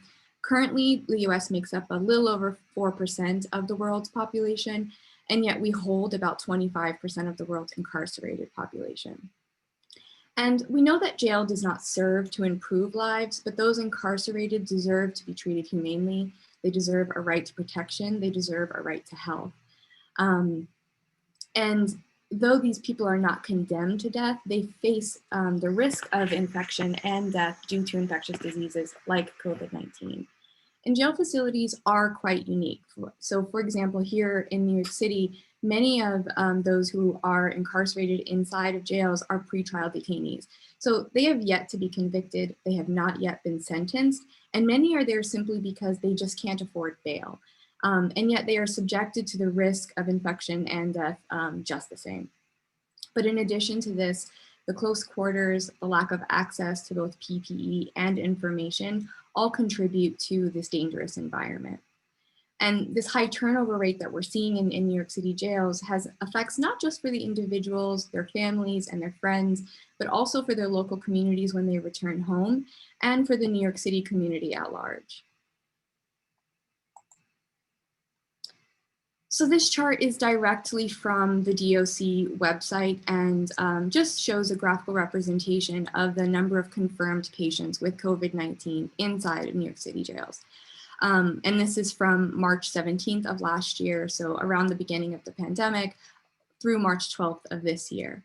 And while we see here that 546 is not a small number at all, but there are definitely reasons to still dispute this.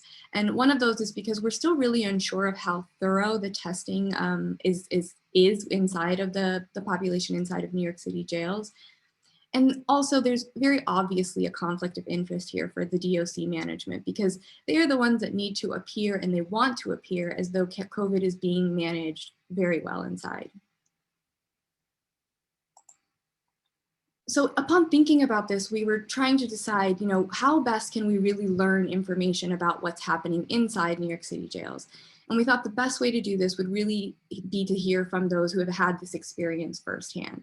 So in this study, we're really interested in how formerly incarcerated individuals perceive the COVID-19 pandemic is being managed inside of New York City jails, and also how they perceive the ability of the New York City jail system to protect those inside.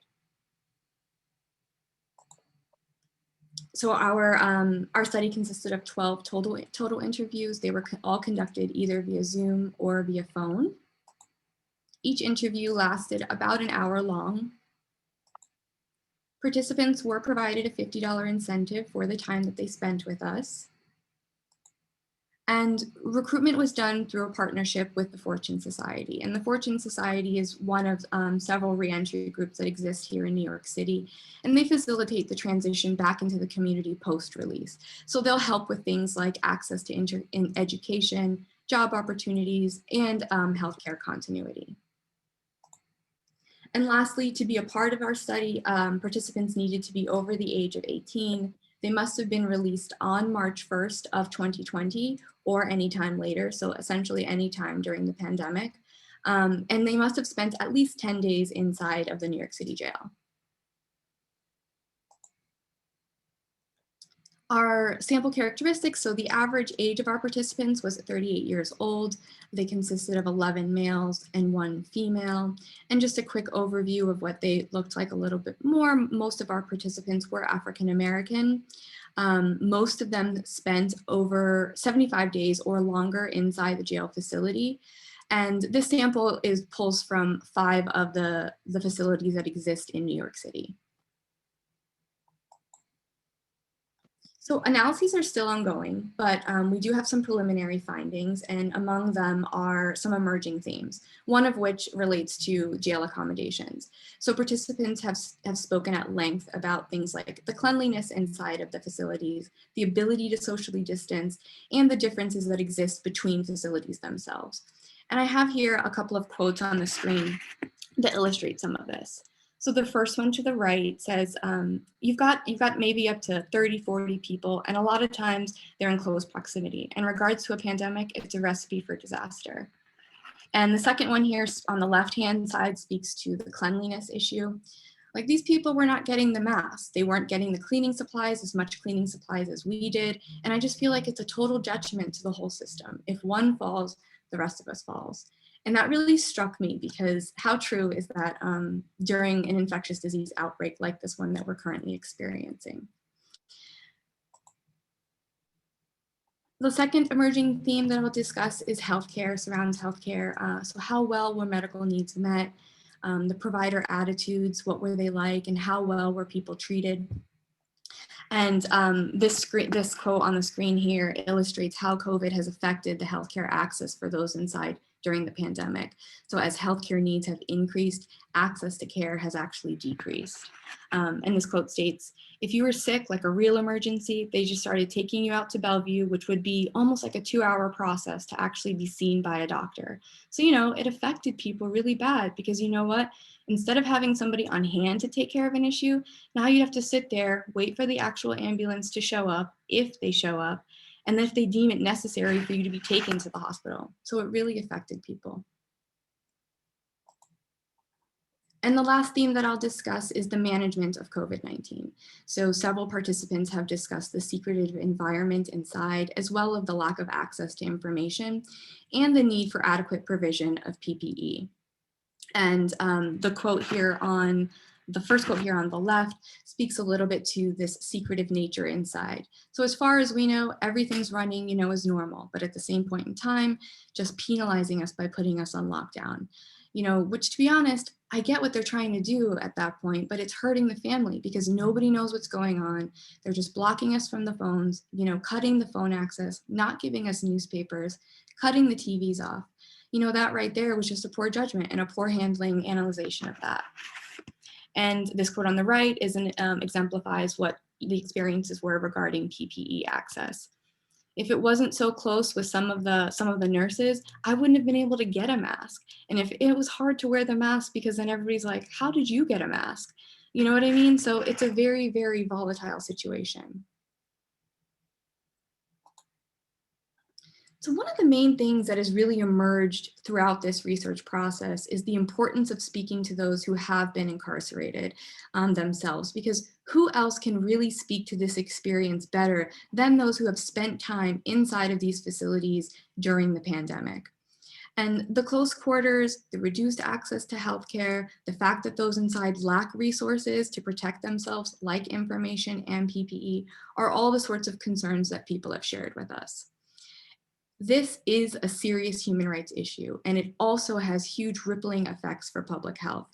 So these are both dimensions that the city will need to consider when they think about the vaccine rollout in the future. And lastly, I'd just like to give a big thank you to everybody who has made this work possible, including our participants, but everybody else here on the screen. Thank you so much.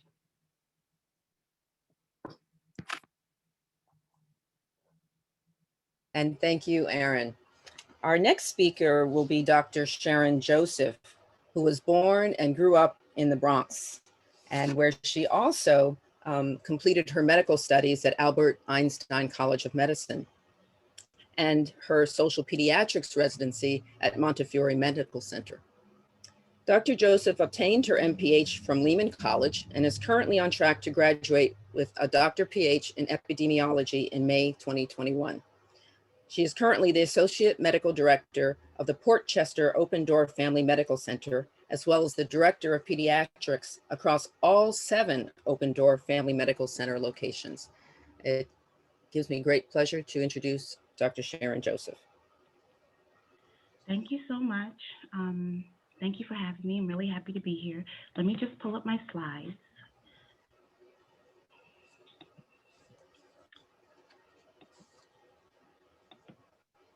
All right. So I just want to talk a little bit about how we saw COVID-19 as hands-on, kind of on the front line, especially how it affected the pediatric population at Open Door Family Medical Center. Open Door Family Medical Center is a federally qualified health center, meaning that we are located in one of the areas of highest medical need.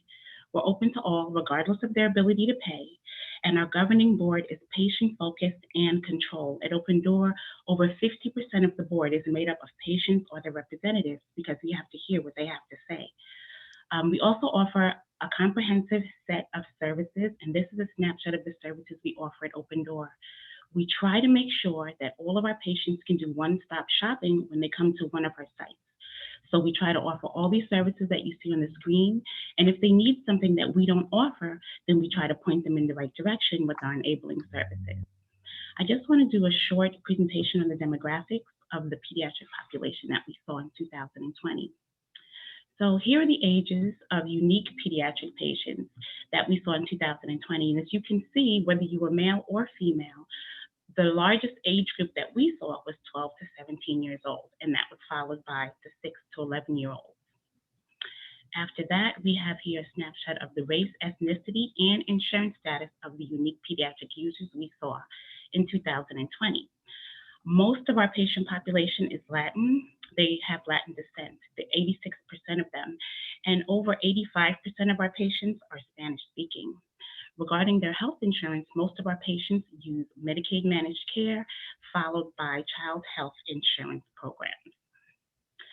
So then, as you all know, about this time last year, the pandemic hit us and the world as we knew it kind of flipped over. At Open Door, we tried to rise to the occasion by instituting outdoor testing, outdoor triage. We had to separate the sick from the well, and it was really quite a challenge that I think we took on, and I think we handled it very well. We also started performing COVID tests. We used the PCR test. We did not use the rapid response test. And our first test was performed on March 9th, 2020. And so this data covers that from the start date all the way to March 10th, which was last week of 2021. We performed over 20,000 PCR tests. And in the pediatric population, those under the age of 19, we performed over 5,000 tests. For the test, for the older population, the adults, they had 4,623 positives, which is about a quarter of them.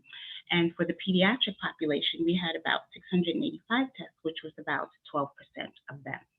And of course, as everybody, all the panelists that spoke before me, as they all mentioned, this pandemic comes with many challenges. The first challenge for us and our patients was getting them to quarantine. It's easy to say, quarantine, we're testing you, go home, stay home till you hear from us. However, we work with a largely immigrant population, and if they don't work, they don't get paid. And that was compounded by the fact that they didn't feel, a lot of times they were asymptomatic spreaders of COVID. They didn't feel sick. They felt that they had to get paid. It was important, otherwise they would not be able to sustain their family. And since they didn't feel well, they felt that they could go out and carry on their daily business. A lot of times when we called patients to inform them of their positive status, they were like, oh, hold on, I can't hear you. I'm in the supermarket or I'm out in the street. And we were like, oh no. So quarantine was definitely an issue. The other issue was telling people to quarantine away from their families. You tell people, stay away from your family, don't use utensils with them, don't use the same bathroom. But a lot of our patient population, they're undocumented, they're renting rooms, and the whole family lives in one room. So this was a huge challenge for the patients that we were seeing. A second challenge was education, and it hit everybody, all ages, very hard. One of the most important things for little children, especially in the pre-K and the elementary school years, is socialization. Yes, we send them to school to learn, but we also send them to school to learn how to interact with each other, to learn how to follow direction, to just be socialized and learn what the social norms are.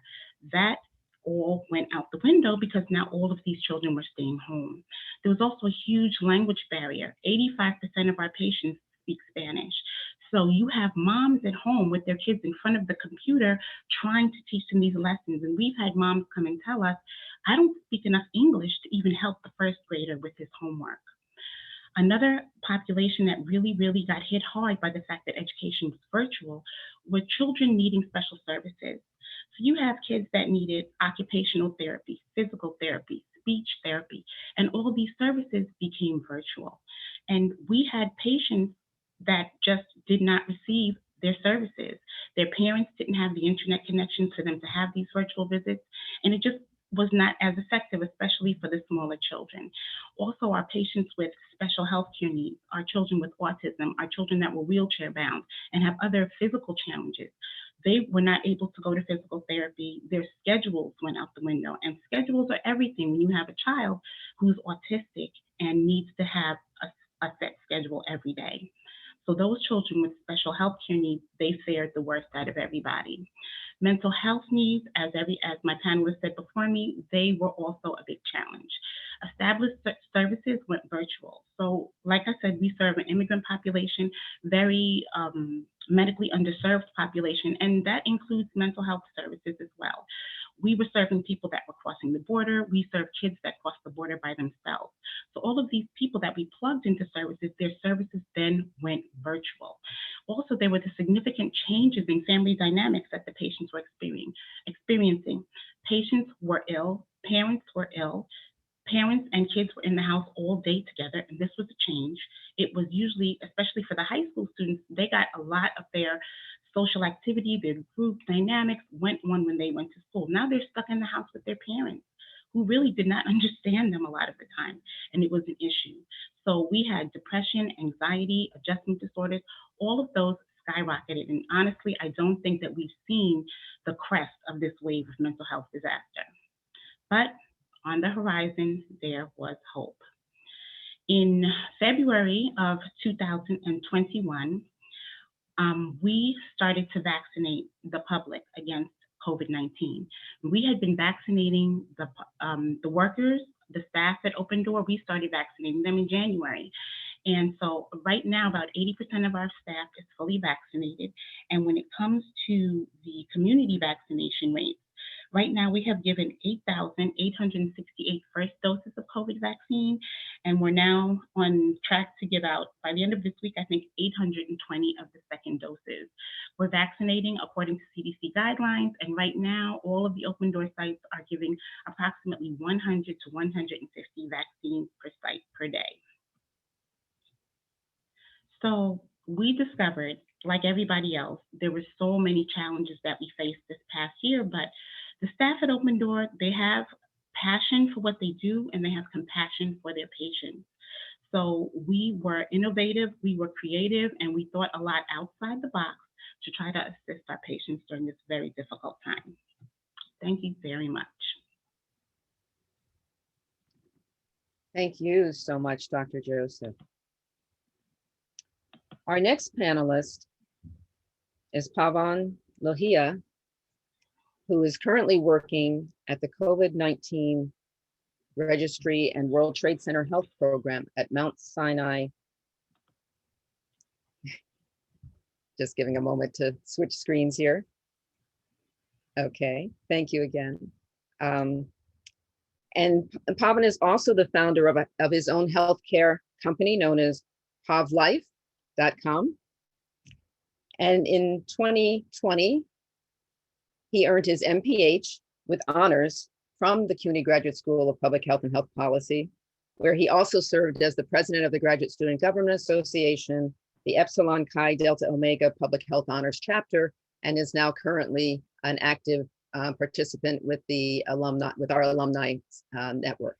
So it gives me great pleasure to introduce to you and say hello to Pavan, who's going to speak about maintaining a COVID-19 registry. Thank you, Dean Roberts. Thank you, everyone, for allowing me to present. Let me just pull up my slides here.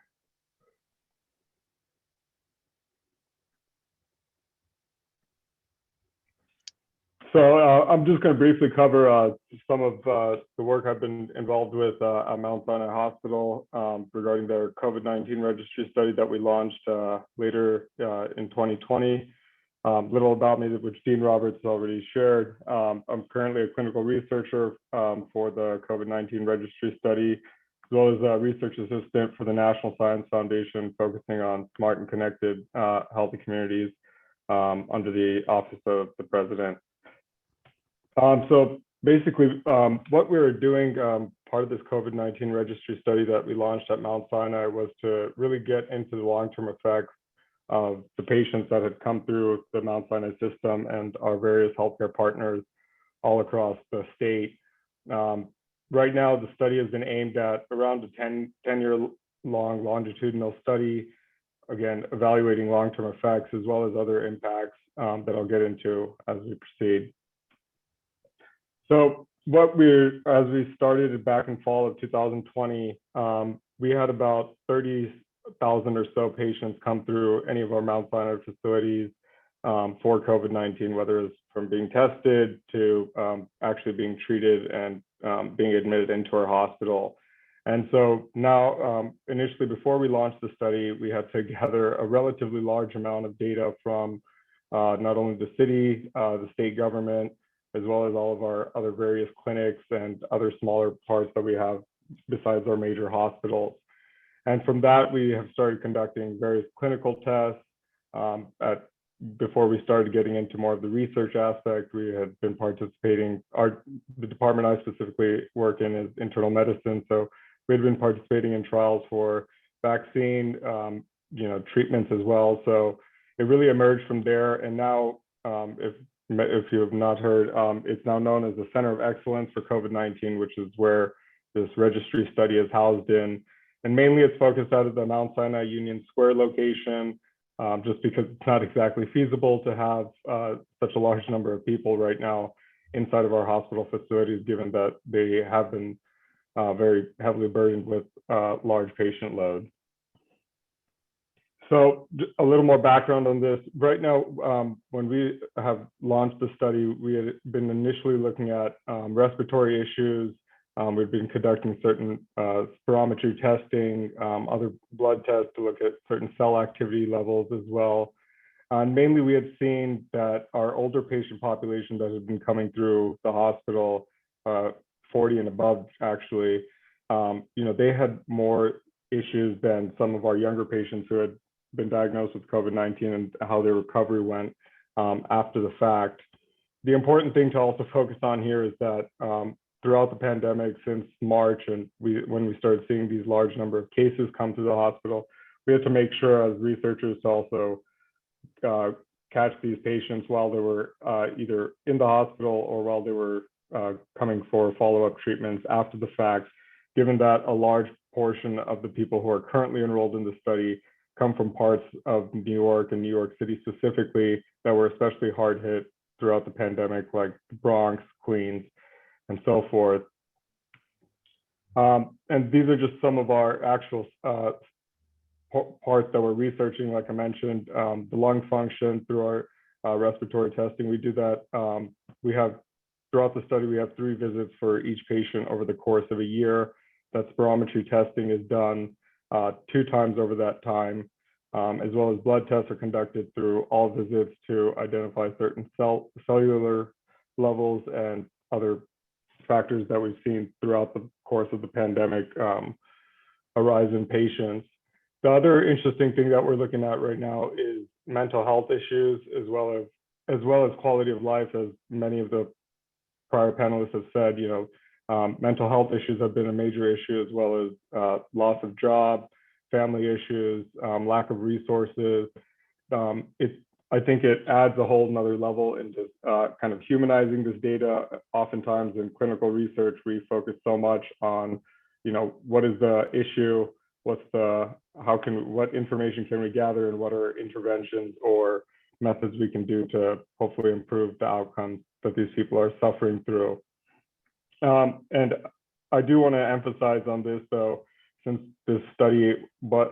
we've approached creating such a study toward the end of summer, we've constantly improved it because we're constantly learning things from the patients that we're enrolling into the program and learning more of the things that they're now experiencing. So while we started off with a certain set of questions for our survey, certain types of clinical tests like the spirometry, blood testing, we're also now seeing that we've had to make adjustments along the way. And as it goes on over the next decade or so, I'm sure I can guarantee that there'll definitely be other points that we have to eventually look at as we start to draft preliminary results from the research that we've conducted so far. So as of now, since launching, we have about 1,200 patients enrolled. Initially, we were approved for English-speaking participants only, which was quite challenging because there were so many from areas that were particularly hard hit that were Spanish-speaking.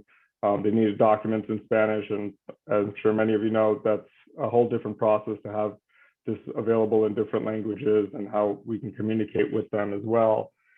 And we also are looking at, as we continue to grow and build this study to really produce some conclusive results, is to work with other healthcare systems in the New York and surrounding tri-state area, as well as other national partners across the country, to get more of an insight and see, are we missing study points that could impact our results, or how else can we best produce the most comprehensive information moving forward to learn from everything that's occurred over the past year.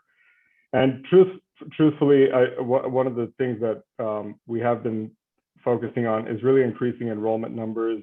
There has been a lot of skepticism from certain populations that have come through our hospital systems to participate in the clinical research that we're conducting, from the disbelief of the severity of COVID to even trusting us as researchers and the information that we're trying to gather and what we can possibly learn from it. And it's been a challenging road for the Mount Sinai Health System. We've definitely been short of clinical research staff from reasons of from family to burnout. It's a constantly evolving situation. Plus, you know, a lot of us were faced with funding cutbacks as well early on in the pandemic. But as we start to return back to normal, we do have hope that we can pick things up to really expedite more and more resources from our end on the hospital side. And really the thing is that we've seen is because of the duration, each patient on average we see for, or will be seeing for 12 to possibly 18 months. We do have certain COVID restrictions, so we can't always have patients come into the hospital. So we're conducting our research half and half, half over the phone, half in person for the clinical part. And we're, as I mentioned before, we are constantly evolving our study parameters now with the rise of new variants, the lack of data very early on throughout the pandemic. I'd say between March and June, we've had very inconsistent data reporting, even amongst our own hospital system, of when people were getting tested, when they were actually diagnosed, what type of symptoms they were actually reporting, and so forth. It's almost kind of like a Pandora's box of what we are getting into here. And it's very interesting to see as we kind of go forward and are able to have more participants enroll into this study. And most of all, I think that as we've come to see throughout the study is getting people the correct information and why we're doing this ultimately. It's not just that we're trying to find a new drug or anything, but we also are trying to learn from this to prepare for another pandemic possibly, or such an outbreak like this on a scale in a place like New York City. And there has been a lot of distrust. I'm sure many of you are aware of the distrust from research in healthcare. And it's been a very big challenge in a study of this scale. But the thing is to really engage the community with the right messaging and also having the right team to be able to convey that to our patients and community partners. So in closing, I just want to say, despite the challenges we've had, we have done a lot of learning from this, from our investigators to the doctors, our frontline staff. We're constantly trying to improve and innovate and gather as much information. As a researcher myself, it's not just that we stick to one script and we're trying to find one outcome. Over the course of just the past 6 months, we've made many amendments because of the way we've discovered information from working with our patients and as well as our partners throughout the state to really understand what we can expect to see from this pandemic a year from now, 5 years from now, and so forth. But that is it, and thank you all for sharing your time and letting me share this information. Thank you. Thank you so much, Pavan. And our final speaker for the day and for this panel is Mary Jardine, who is the Assistant Director of the Center for Global Health at Northwell Health. And she received 2 masters from New York University, one in public health and the other in cultural competency and health education. She is currently a doctoral student in our community health and health policy track at the CUNY Graduate School of Public Health and Health Policy. And Sherry will be speaking about the logistics and support of vaccines and testing. Welcome, Sherry. Thank you. Let me see if I can just share my screen with you guys. Are you guys able to see my screen? Not yet. No? Okay, let's see. How about now? Yes. Perfect. So again, thank you for this privilege to speak to you all today. I'm going to be talking about the alternate care site that I had the honor and privilege of serving at over the past year, which we affectionately call SIUH East. I'll explain why in a sec. So we are, I work for Northwell Health as the Assistant Director of the Center for Global Health, and I was promoted into that role in December of 2019 with a start date of April 1st, 2020. So as you can imagine, as I started the new role, I was instantly reassigned to build out this alternate care site in Staten Island to handle the surge of patients that the hospital was experiencing. So the ACS operated out of the South Beach Psychiatric Center, which is a newly completed $330 million, OMH facility meant to house psychiatric patients. So at the request of the governor, Northwell was asked to prepare the building for COVID positive patient care. South Beach is located directly next to Staten Island University's North Campus. And so we call it East for that reason, since it's right next door. So during the first wave, the procurement process was integral in crafting the success of the site. The building was an empty shell upon her arrival, and my team and I were responsible for ensuring that we acquired all of the equipment necessary to operate in 6 days' time. So my role required that I direct the acquisition and processes for setting up the EOC, which is the Emergency Operations Center, all PPE, durable medical equipment, signage, pharmaceutical medications, equipment such as beds and IV poles, O2 tanks, linen, and medical supplies. So we depended on the utilization and sharing of various system resources, as well as the purchase of some new equipment where needed. And I also, in the first wave, acted as the staffing lead for ACP's residents and ED physicians. So I was responsible for providing the green light to clinical leads for each unit, ensuring that all the physical attributes of the space were ready for patient care, including signage, supply rooms, donning and doffing rooms, linen storage, etc. So we opened in the first wave 2 units for a total of 54 beds, and we cared for and discharged approximately 200 patients. So after spending the summer preparing for the resurgence of COVID-19, the second wave was expected, and the one advantage was that our prior experience allowed us to take the lessons that we learned and apply them quickly while improving efficiency and quality. So during the second wave, my role was solely in procurement, and we were able to expand to 3 fully operational units for a total of 81 beds in response to the high burden of cases and hospitalizations on Staten Island. As of this morning, we treated and cared for 650 patients, and that makes us the second largest alternate care site in the country. So this is just some evidence. We would, literally have to procure like hospital beds and then get them ready for patients to arrive. So all of these rooms were empty before our arrival. Additionally, as the Pfizer and Moderna vaccines became available in February, I acted as the weekend incident commander at the vaccine pod located at the East site. This involved the setup of workflows and processes to accommodate anywhere from 120 to 300 community members per day. Additionally, this involved the management of approximately 30 staff responsible for everything from vaccinating to registering patients, closing them out, making sure that they have a second dose appointment, etc. And to date, we've completely vaccinated approximately 3,000 community members at the SIUH East site. So that is my presentation, very quick, but this is kind of an example of some of the work that we did. It seems very simple, but in the implementation of something like a supply room where you're bringing staff from all over a health system, it's important to just label items so that people know where to find things. It's a supply room that doesn't look like where they typically work. And so labeling things with pictures allowed people to, find things with ease in the case that they needed something for patient care. So thank you very much for your attention. And I will drop a video in the chat that is from the governor with a funny reference to our site that he made over Thanksgiving. Thank you again.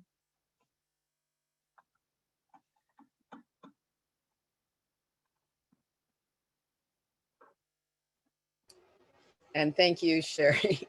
I just would like to open the floor to questions or the virtual room here, and you can either place your questions in the chat or unmute your mic to ask a question of any one of our panelists.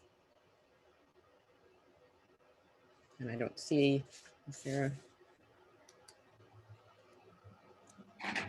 Hey, Lynn. Hi, Dennis. Hi. I have just a comment for all of the panelists. I mean, you guys are all our trainees at the school, but you're also so accomplished and experienced. Just the work that you presented today, like some people may not ever do so much in a lifetime, right? Like this is one of the things that the pandemic has done, is just kind of accelerated a lot of intense work into very small periods of time. But I guess just to say thank you and how impressed I am that what you're doing, I think, is so much in the spirit of what we want people coming through our school to be doing out in the world. So thank you for sharing it. Absolutely, and thank you, Dennis, for raising that up. Any other questions or comments? I too would like to congratulate our student. I think they did an excellent job, and it highlights not so much what they are doing, but how passionate they are about public health. Thank you. Thank you, Dr. Burrell. Absolutely.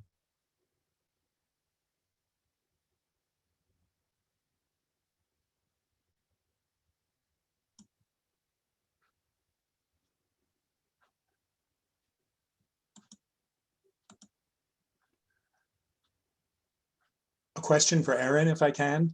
So what do you think New York City should do to contain the further spread?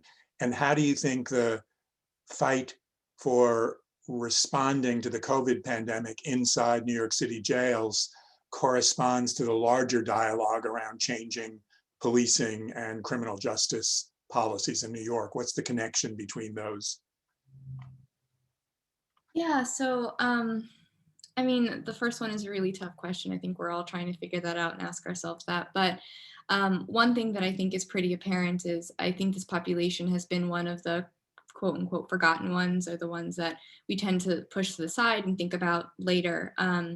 And I think just really just taking a look at New York City jails, and like I mentioned, the high turnover rate, and like I said, it's a human rights issue and they deserve it no matter what. But aside from that, and I guess in addition to that, I should say, it has huge ramifications for public health at large, so in our greater community. So prioritizing the prevention of infection, but also vaccine administration, I think should be a high priority for this population in particular.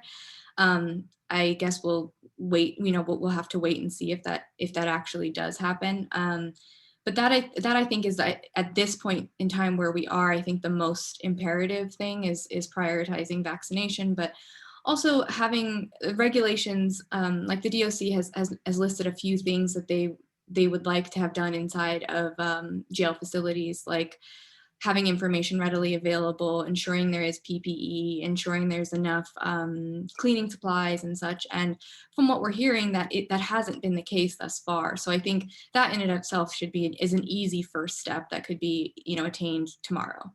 And then in regards to your second question, there's undoubtedly a relation between policing, the issues around policing, police brutality that we've seen over this past year, and incarceration. And I think this, in a really sad way, helps to push the conversation of racial justice and criminal justice reform to the forefront of people's minds. And so this is, I think, one end of tackling that. Policing, arrest policies and techniques, as well as policing in general, I think are sort of the other end, and they go in tandem with each other. And so I think progressing in one field will only help push us to move in a more progressive direction for criminal justice reform and policing in itself. There's a question from Glenn Johnson. I think it's for Dennis, but I guess I'll share since we're all still here. I'm yet to hear any conversation about the role of composite sampling as a very cost-effective way to test many people, especially for monitoring schools. And of course, that is related to our desire to have children return to school sooner than later. So Dennis, I don't know if you want to take that on, and also maybe Sharon can respond to the implications and how that would benefit the special needs children that she sees and serves.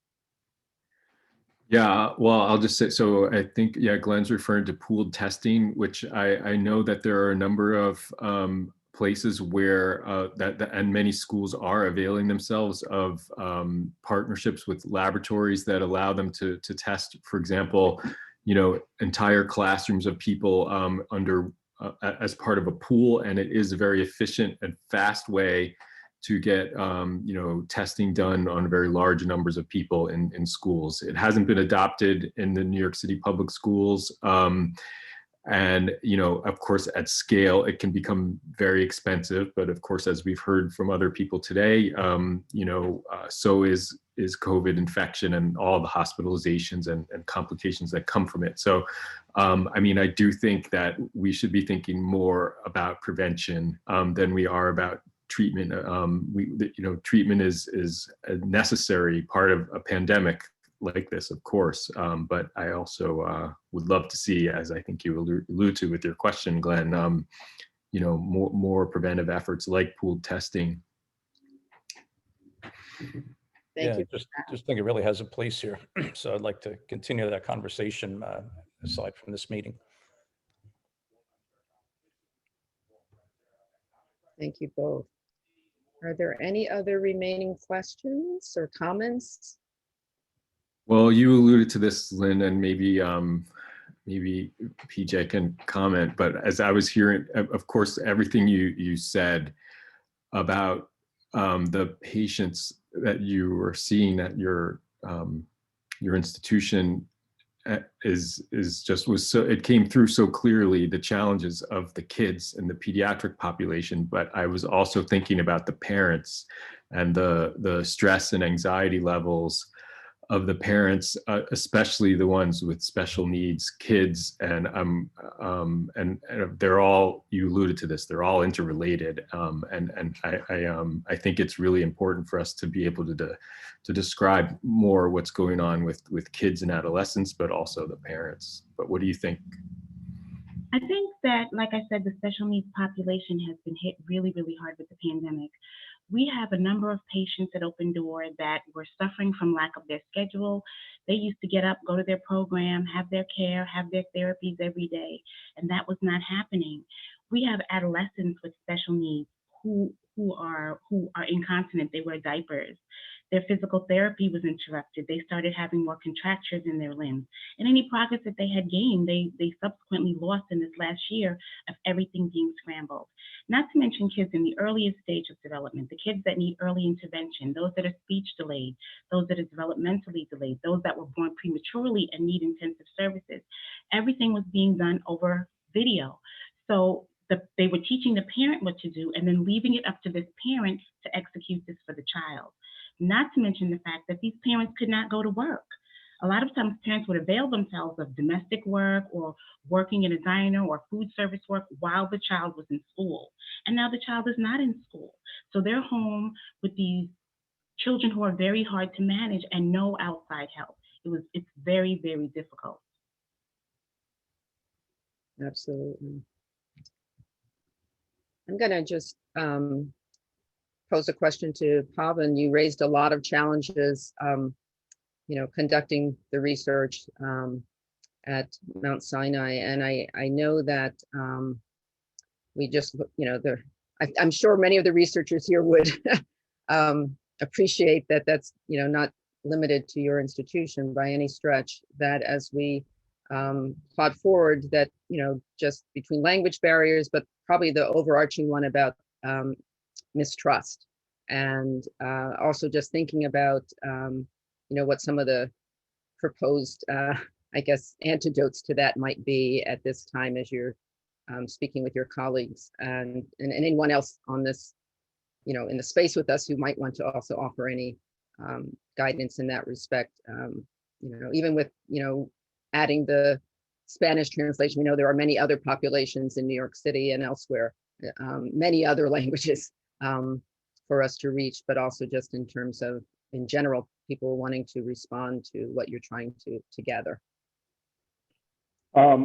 Yeah, no, it's definitely a great question. And I think at least for our team at Mount Sinai and our Department of Internal Medicine, we have a very diverse group of physicians, nurses, and researchers as well.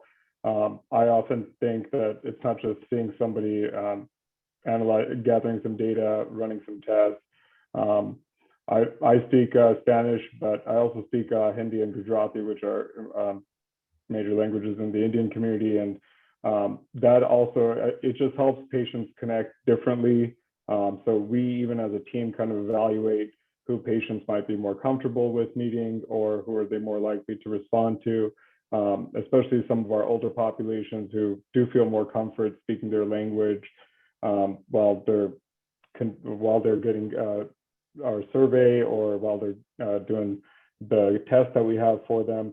Those are definitely steps that we're taking, but also just our outreach. It's not just that, hey, you have an appointment coming up, but we also try and understand what's going on in their life, if they are having issues at their job, if they're having issues at home, or number of factors. But I think we definitely do prioritize. In a sense, it's almost customer service of making sure that they're not just subject in our research, but that we are genuinely caring to help them in the best way we can. Well, thank you so much. And on that note, I think we are going to conclude today's events. As has been mentioned, we will have another 5th anniversary event, and we hope you'll all join us.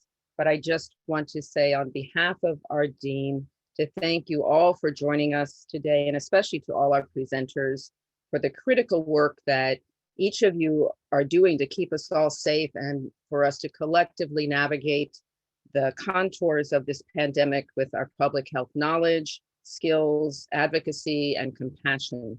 And I just wish everyone to stay safe and be well, to wear a mask, keep your physical but not your social distance, and when able, please get vaccinated. And again, just applause to our students and alumni, our faculty as well. Thank you. Thank you all. Thank you. Thank you. Have a good day. Thanks.